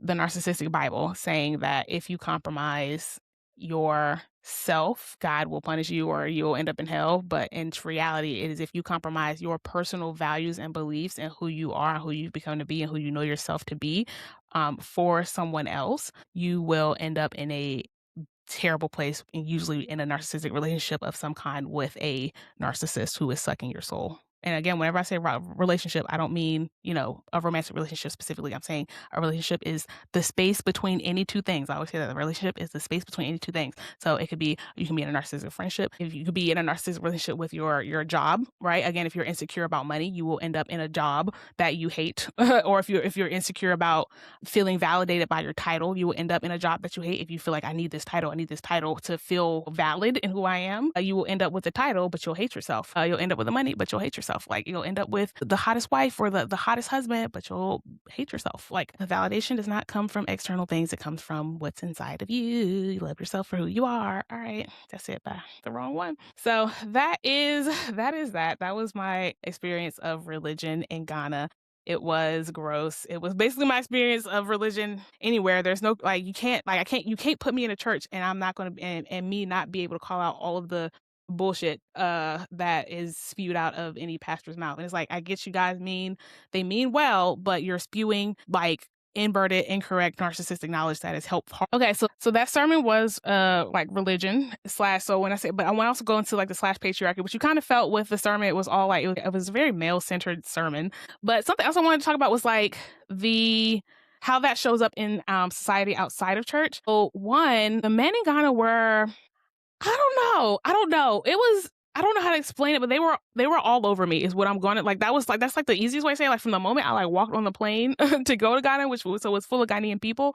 And like the man in the first row was, trying to chat me up while I was like standing beside him as I was like waiting to go past him and go to my seat. But like, there was airplane aisle traffic, so I had to wait to get my seat. So he was chatting me up and I was like, okay, chat me up. And then I got to my seat and then the guy who was beside me, he chatted me up the whole plane ride. But I will say I did give him time of like not time of day in that way, but like I entertained the conversation because, according to him, I don't know if it's true or not. I can't verify it in no way.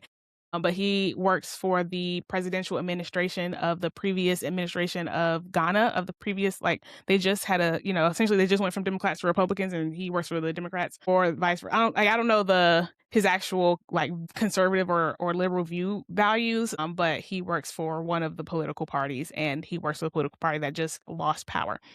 So that's what he says. And so the whole plane ride we were talking about, we were talking about politics, we were talking about economics, we were talking about, just, the stuff that I like to talk about on the channel. So it was a fun chat, which is why I chatted with him. But, I did exchange contact information because I was like, maybe I would want to continue that conversation. But then the whole time I was in Ghana, he just texted me way too much. Like it was like he knew I was leaving. I don't know. My spirit was like, it was aggressive. The want to see me again, it was aggressive. And this man, I looked on he opened his laptop when we were talking about books and stuff. And he was looking stuff up and he had a wife, which I didn't notice his ring before. I didn't pay attention, I didn't look. But when he opened his laptop and I saw his wedding photo with him and his wife right there, and I was like, oh, does he have a ring on? And I'm like, oh, he does have a ring on. And I'm just like, this man he's a government official with a whole wife.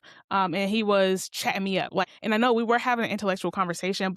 Again, y'all, if y'all don't want to believe me when I know a man is hitting on me, that's fine. But I know this wasn't. The intellectual conversation was his way of trying to draw me in. He's like, okay, I see that this is what drew her into my words. This is the one she picked. This is okay. So I'm going to use that to reel her in. So that was the point of his conversation. Even if it was a good one and a stimulating one for myself, he wanted my number at the end of the day to try to see me again. So like, so that was just like ongoing the entire time I was in Ghana. Like, I don't want to sound like a, like a conceited. I do think I'm cute. I'm beautiful. I know I'm beautiful. But it was like, but it was just so, I don't want to call it aggressive because I will say all the men who hit on me were very, there was a kindness behind it. It was a kindness behind it, but there was a little bit of like, I don't want to call it sinisterness, but I was like, I don't know. Anyways, there was just a lot. There was a lot. And I'm just like, I don't know what that is. Like in America, I get hit on, in amount, but in Ghana, it was a lot. So I was just like, I don't know what that is. And I just wanted to put that out there. So if you're a beautiful Black woman, I don't know. I'm like, maybe it's because I'm foreign, that's the thing. If you are, and I was American, maybe, I don't know what it was, but it like when I say, I can't emphasize, like there was not one place that I could go in Ghana where some man was not trying to chat me up. Like, and I want to call it aggressively, but like, they took my time. Like they took, yeah. So I just don't explain that. But so that was just, I feel like there's something in the air about the patriarchy. I don't know what it is, but I just feel like the men there I don't want to say they feel more entitled because I don't want to say that. But like, I don't know. They just, not to say they had no shame, but like, they was going to shoot their shot. Like they was going to shoot their shot no matter what. It was like, they were going to do it kindly. They were going to do it sweetly. But it's just like there was not a man in Ghana who, if I made eye contact with him, he was going to shoot his shot. I went like, nah, but that's kind of where it was. If I made eye contact with a man, he was going to shoot his shot at me. It was a lot. So that happened, and that also reminded me of whenever I did like go get my hair done at the braiders, my girlfriend, I had on like a shorts and a tank top, and my girlfriend was like basically I had to change, and I was just like, and she was like, yeah, like you can wear, like you can have like shoulders out, back out, and of course I got this dress from Ghana. It's super cute, so you can have your shoulders out and your back out, but you can't, but it'll have to be a long dress like this, okay? So this stand here, hold on, just give me a second. Okay, like it goes past past my ankles. It's got a little knee slit here. But overall, it's a very conservative dress down at the bottom. And so that's like a typical, like you can have the top open, or you can have the in the bottom cover, or you can have like, maybe a shorter dress, but like you'll have maybe a little bit of sleeve action happening. But I had like a spaghetti strap, essentially crop top almost. It was a spaghetti strap crop top and some shorts. And so I had the top spot open, my midriff was open, and my legs were out. Way too much skin, girlfriend. And so that's kind of like, okay, like I don't care what people think of me, of course, like what does it matter? And it was more so like, if you go to a place and you're dressed like this, the people will not treat you with the same amount of respect as they would treat you if you were dressed, with more modesty. And like it's like they really take that into account. Like, and then they have like, they wear waist beads in Ghana, and it's different in different places, but in Ghana, waist beads are considered like in underwear. And so if your waist beads are showing, you're a tramp.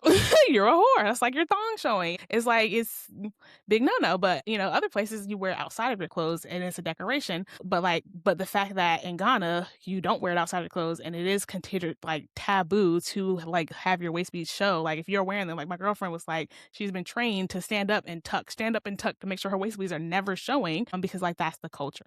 And that is like it's just like a, yeah. So I would so when I think of my final thoughts of like of all the positives and the negatives, so the power did go out a time or two. That happened. And you are not recommended to drink the water from the spigot, even if that water is technically, clean, potable water. Like, you can shower with it, but don't necessarily brush your teeth with it. Even though I did brush my teeth with it several times and I came out okay. But yeah, so infrastructure wise, definitely need some help. But again, the people like my friend, like they have solar panels on their home because of the fact that the power will sometimes go out because of the poor infrastructure. So the self-sufficiency it's still there no matter in what way you look at it. So would I live in Ghana is my final question. And his answer is yes. The answer is yes, I would live in Ghana, despite the attention I draw there from the male species, which I just don't know what to do with that. It wasn't unpleasant, but it was just a lot. And then with the dress code there, that comes with the patriarchal mentality. I don't love that, but it wasn't like I can live with wearing this instead of shorts and a tank top. Like, it's not something that would make or break me. And if I ever felt unsafe with any of those interactions with those pursuits, then that will make me feel a different way. But I didn't feel unsafe. I never felt like the human to humanness, like the men, they were so kind. And it wasn't like I'm sure it is some sort of a narcissism, love bombing kindness, but like, just like the way that men approach me in America versus the way that men approach me in Ghana, it was just different. It was just different. There was just more love and respect with the approaches. And whenever I shot them down, which I ended up shooting, I had to shoot down I shot down everybody, which is wonderful because I don't have social media. And that's been my saving grace, y'all. Since I could shut down all my Instagrams, I don't got no Snapchat. A lot of them over there use Snapchat. Yeah, it's just like, I tell everyone, I'm just like, I'm a live in the moment kind of gal. If you met me in person, you have been blessed to meet me in person. and that's that. I don't give people this channel when I meet them, because this channel is not something that it's not something you give someone that you meet. It's like I've always said, all of my channels are, if you find them, they were meant for you. But but I can't give it to you. Like if you find it on your own, you're hey, watch away. But if I give you my channel, I just can't do that. You have to be at a certain level of awareness, a level of consciousness. Like you can't just be a random person and then be given Bri Speaks. you have to be at a certain place in your life to get this kind of content, to understand it and to resonate with it. So yeah, I don't give this. So when people ask me, do I have social media? I always say no. In person, when people ask me, do I have social media in person? I always say no, because my channels are not social media. They are, I don't know. I will call this work. I will call this a business platform, but it's like even though it's something that's deeply personal to me, it is still, again, my personal life. I don't share with everybody. I'm showing up as my 100% authentic self here, but it's still, this is my authentic YouTube self. Like this is my authentic self for the purpose of what I'm serving here, but you're not going to get what you get, if I'm at the bar with my friends. You'll probably still get this, but it's just different. It's just different. And so I don't like people following my personal life. Well, hey, unless you're my members only, which I do get more personal over there. And I'll put my me in the bar. Me at the bar and got it. It was so fun. It was fun. I'll put that in my members only. If y'all care, I'm like, I don't know. Like, do you care about that? I don't know. You probably don't. But I'll put it up there anyway. If you don't care, you don't have to watch it. But yeah, so it's just the patriarchy is there, but I wouldn't go to church. I just wouldn't. And that's, like I said, I like the economy. I like the people. I like the soul. So yeah, I'm just like, what I would 100% live in Ghana. I like the weather. It was hot. It was humid, y'all. Hey, yeah, you're going to sweat while you're there. I don't care who you are. I don't care what you look like. If you are in Ghana, you are going to sweat. It is hot and it is humid. It is hot and it is right beside the Atlantic Ocean. Water is in the air and it's hot air. And so the two of them, if you don't understand the science of it, your body sweats to cool itself, but the sweat, it evaporates when there's no water in the air. The air will suck up the sweat from your body, and that sucking of the energy is taking heat off your body, and so you cool down. So the evaporation of sweat is what makes people cool down when they sweat. But in Ghana, the air is thick. The air does not want your water. The air has plenty of water of its own. So when you sweat, it just sits right on you, and it creates a insulation barrier. So it makes you hotter. You just sweat more. And it's just like, so you better drink a lot of water. And you better have some good deodorant, because I smell some smells. I will say, not everybody smell bad. That's for facts. Occasionally, if you was in those markets and those people were working and they was working hard and it was hot, you want to smell their hard work. That's also, you're going to smell the hard work. You're going to smell the hard work. But yeah, so it's hot. And I like heat, though. I like heat. I don't like humidity. I'd learn to live with it. I would learn to live with it. Would Ghana be like my first choice? Like, as I explore countries to live in for a long term, I'm gonna say no. I am going to say no, not like a first choice. Again, my first choice is at this point, Panama, because Black people that speak Spanish, where I want to. I just learned. I have been taking Spanish for 5 years now, at least, and so I'm going to use this goddamn Spanish. I've learned mucho. So yeah, that's where I believe my first like long-term out of America stay will be. But after that, I feel like I want to end up in Africa somewhere. I don't know why. I think I've said this before. I don't know why. I just feel like I should end up there. And it felt good. It felt good to be in Africa. It just felt good. It felt right.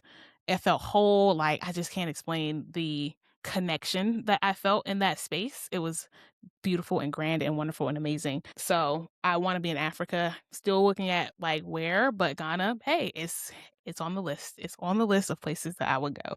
All right. Well, thank you for listening in on my trip to Ghana. That still wasn't everything, but we are long today, so I'm gonna wrap it up. So I hope you have enjoyed today's episode. I hope you learned something. As a, Black American who visited the motherland for the first time, it was amazing. Highly recommend it to everybody. Please go to Ascend Monceau. And I hope you learned, I hope you saw something from a different perspective. I'm always trying to give perspectives. My friends here, followers here, have been asking for me to do an overview of my birth chart, and I will one day. But I got a lot of Gemini in me, and I've learned, as I've been learning more about astrology, that one of the basically the top 3 things about Gemini is 1, communication, 2, intelligence, but 3 is the perspective. Is that because they are the twins, they have the natural gift of seeing things from different perspectives. And I'm like, oh, so that's why I'm like the way I am. Like, I'm always hoping to give people a different perspective to look at anything. And apparently that's because I'm like 85% Gemini. Who knew? Okay. So yeah, I hope maybe looking at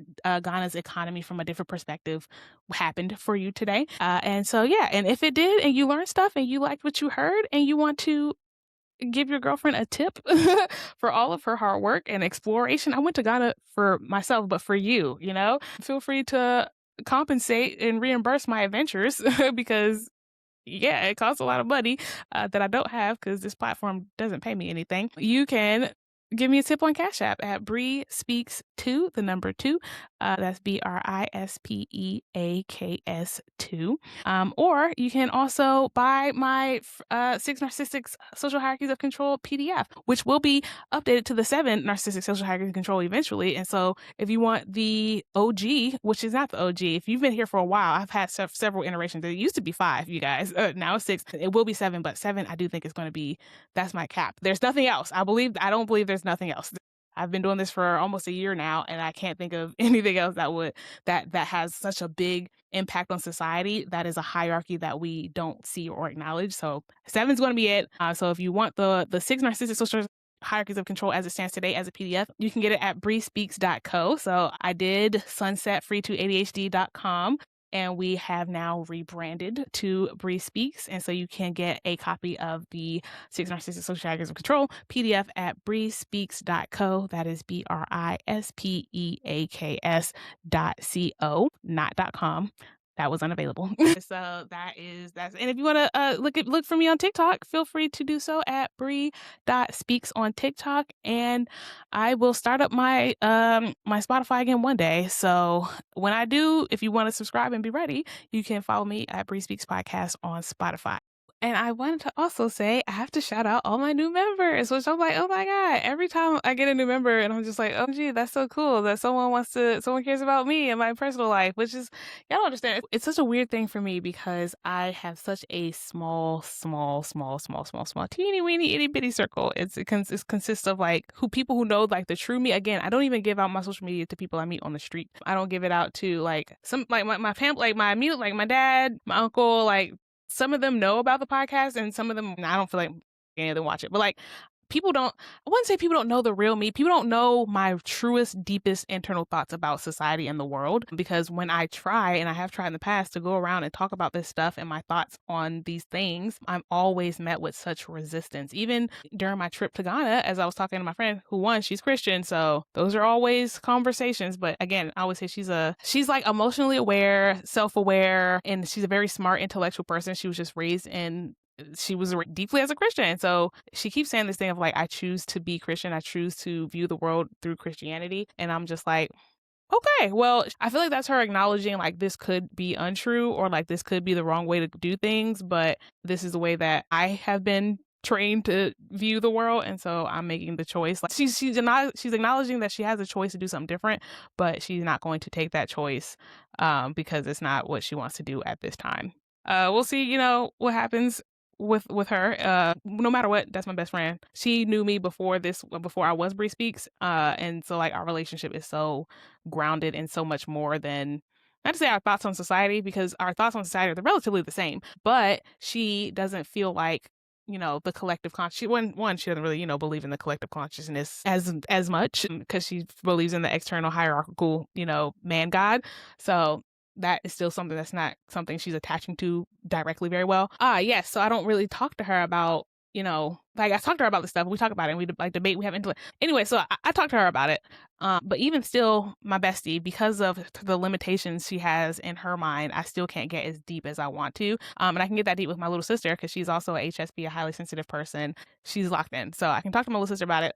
But other than that, I don't have a lot of people in my like day-to-day life that I can talk to about how I truly deeply feel about the world and society around me because they are so indoctrinated into the world that they can't see what I see as much as I try to change their perspectives. And sometimes I do. I have had some mild success with people in my life, but I can't it's like they are still in it. So I'm trying to help them see the ocean, help them see that they're inside of the ocean instead of them just thinking this is, like the way that life is. I'm like, no, you can leave the water if you, just go up, ascend, raise your level of consciousness. But they don't even realize that they are in the water, that they're drowning. So I'm like having those conversations with most people. And then a couple of people I can have a little bit of a higher conversation with or a deeper conversation, depending on, which way you're looking at it. But I just can't discuss how I truly feel about the world around me deeply with people in my personal life. So it means a lot to me that there are people in the world who want to engage in a deeper conversation about these things and who will care to hear what I have to say because I'm met with quite the amount of resistance in my regular personal life. So if you are a person who wants to learn more about me and hear more about my thoughts on society in a more frequent way, I post there, I don't know, a time or two, at least 2 or 3 times a week, I would say I post there, but they're shorter videos, but they are kind of like if I have like a quick spiritual download or an insight that I'm just like, man, I really want to share this, or like it's a moment that I feel like should just be shared. And so like, I do a lot more impromptu, like here's what's what there, and show a little bit more of like who I am outside of this green background. So if you are interested in that and hearing that, please do join me in the members only. And you also have access to these videos that come out every week on Monday early. You get early access to these videos. And so I want to thank all of our new members. Ooh, okay. The official YT Purge, which I was like, I love that username. The YT Purge is like, but hey, I told you the ancestors said we have to try to help heal, but we do need a need to purge the YT people of their narcissistic programming, of the spell that they are under. We need to wake them up, because if not, they're just going to continue to destroy the world. So I like that username. Thank you. When Xavier speaks, when maybe that's the Roman numeral IV. So that is 10/4/14. So when Xavier the 14th ADA speaks, thank you for joining. Hopefully I got your username correct. If not, I'm so sorry, but I appreciate you for being here. Patriarchy, or F Patriarchy. Hey, me and F Patriarchy, this has been one of my biggest supporters from the very beginning of this page. Big extra shout out to you. And also Jason Muex, who was the first person to ever subscribe to my members only, and he or she, I'm this is Jason, so I'm going to assume gender. I'm so sorry, but let me know if it's not.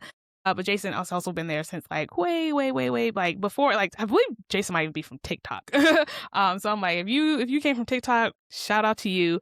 And then so shout out to you, F Patriarchy, because you've been holding me down, and I really appreciate you, your insights, your engagement, your giving heart, and just your understanding. So shout out to you, F Patriarchy. And then Plan to Code is also the most recent member. And I like that name too, Plan to Code. I don't know what you're coding, but keep planning to code it, and then make sure you get it done. So yes, thank you to all the new members who are joining me on this journey.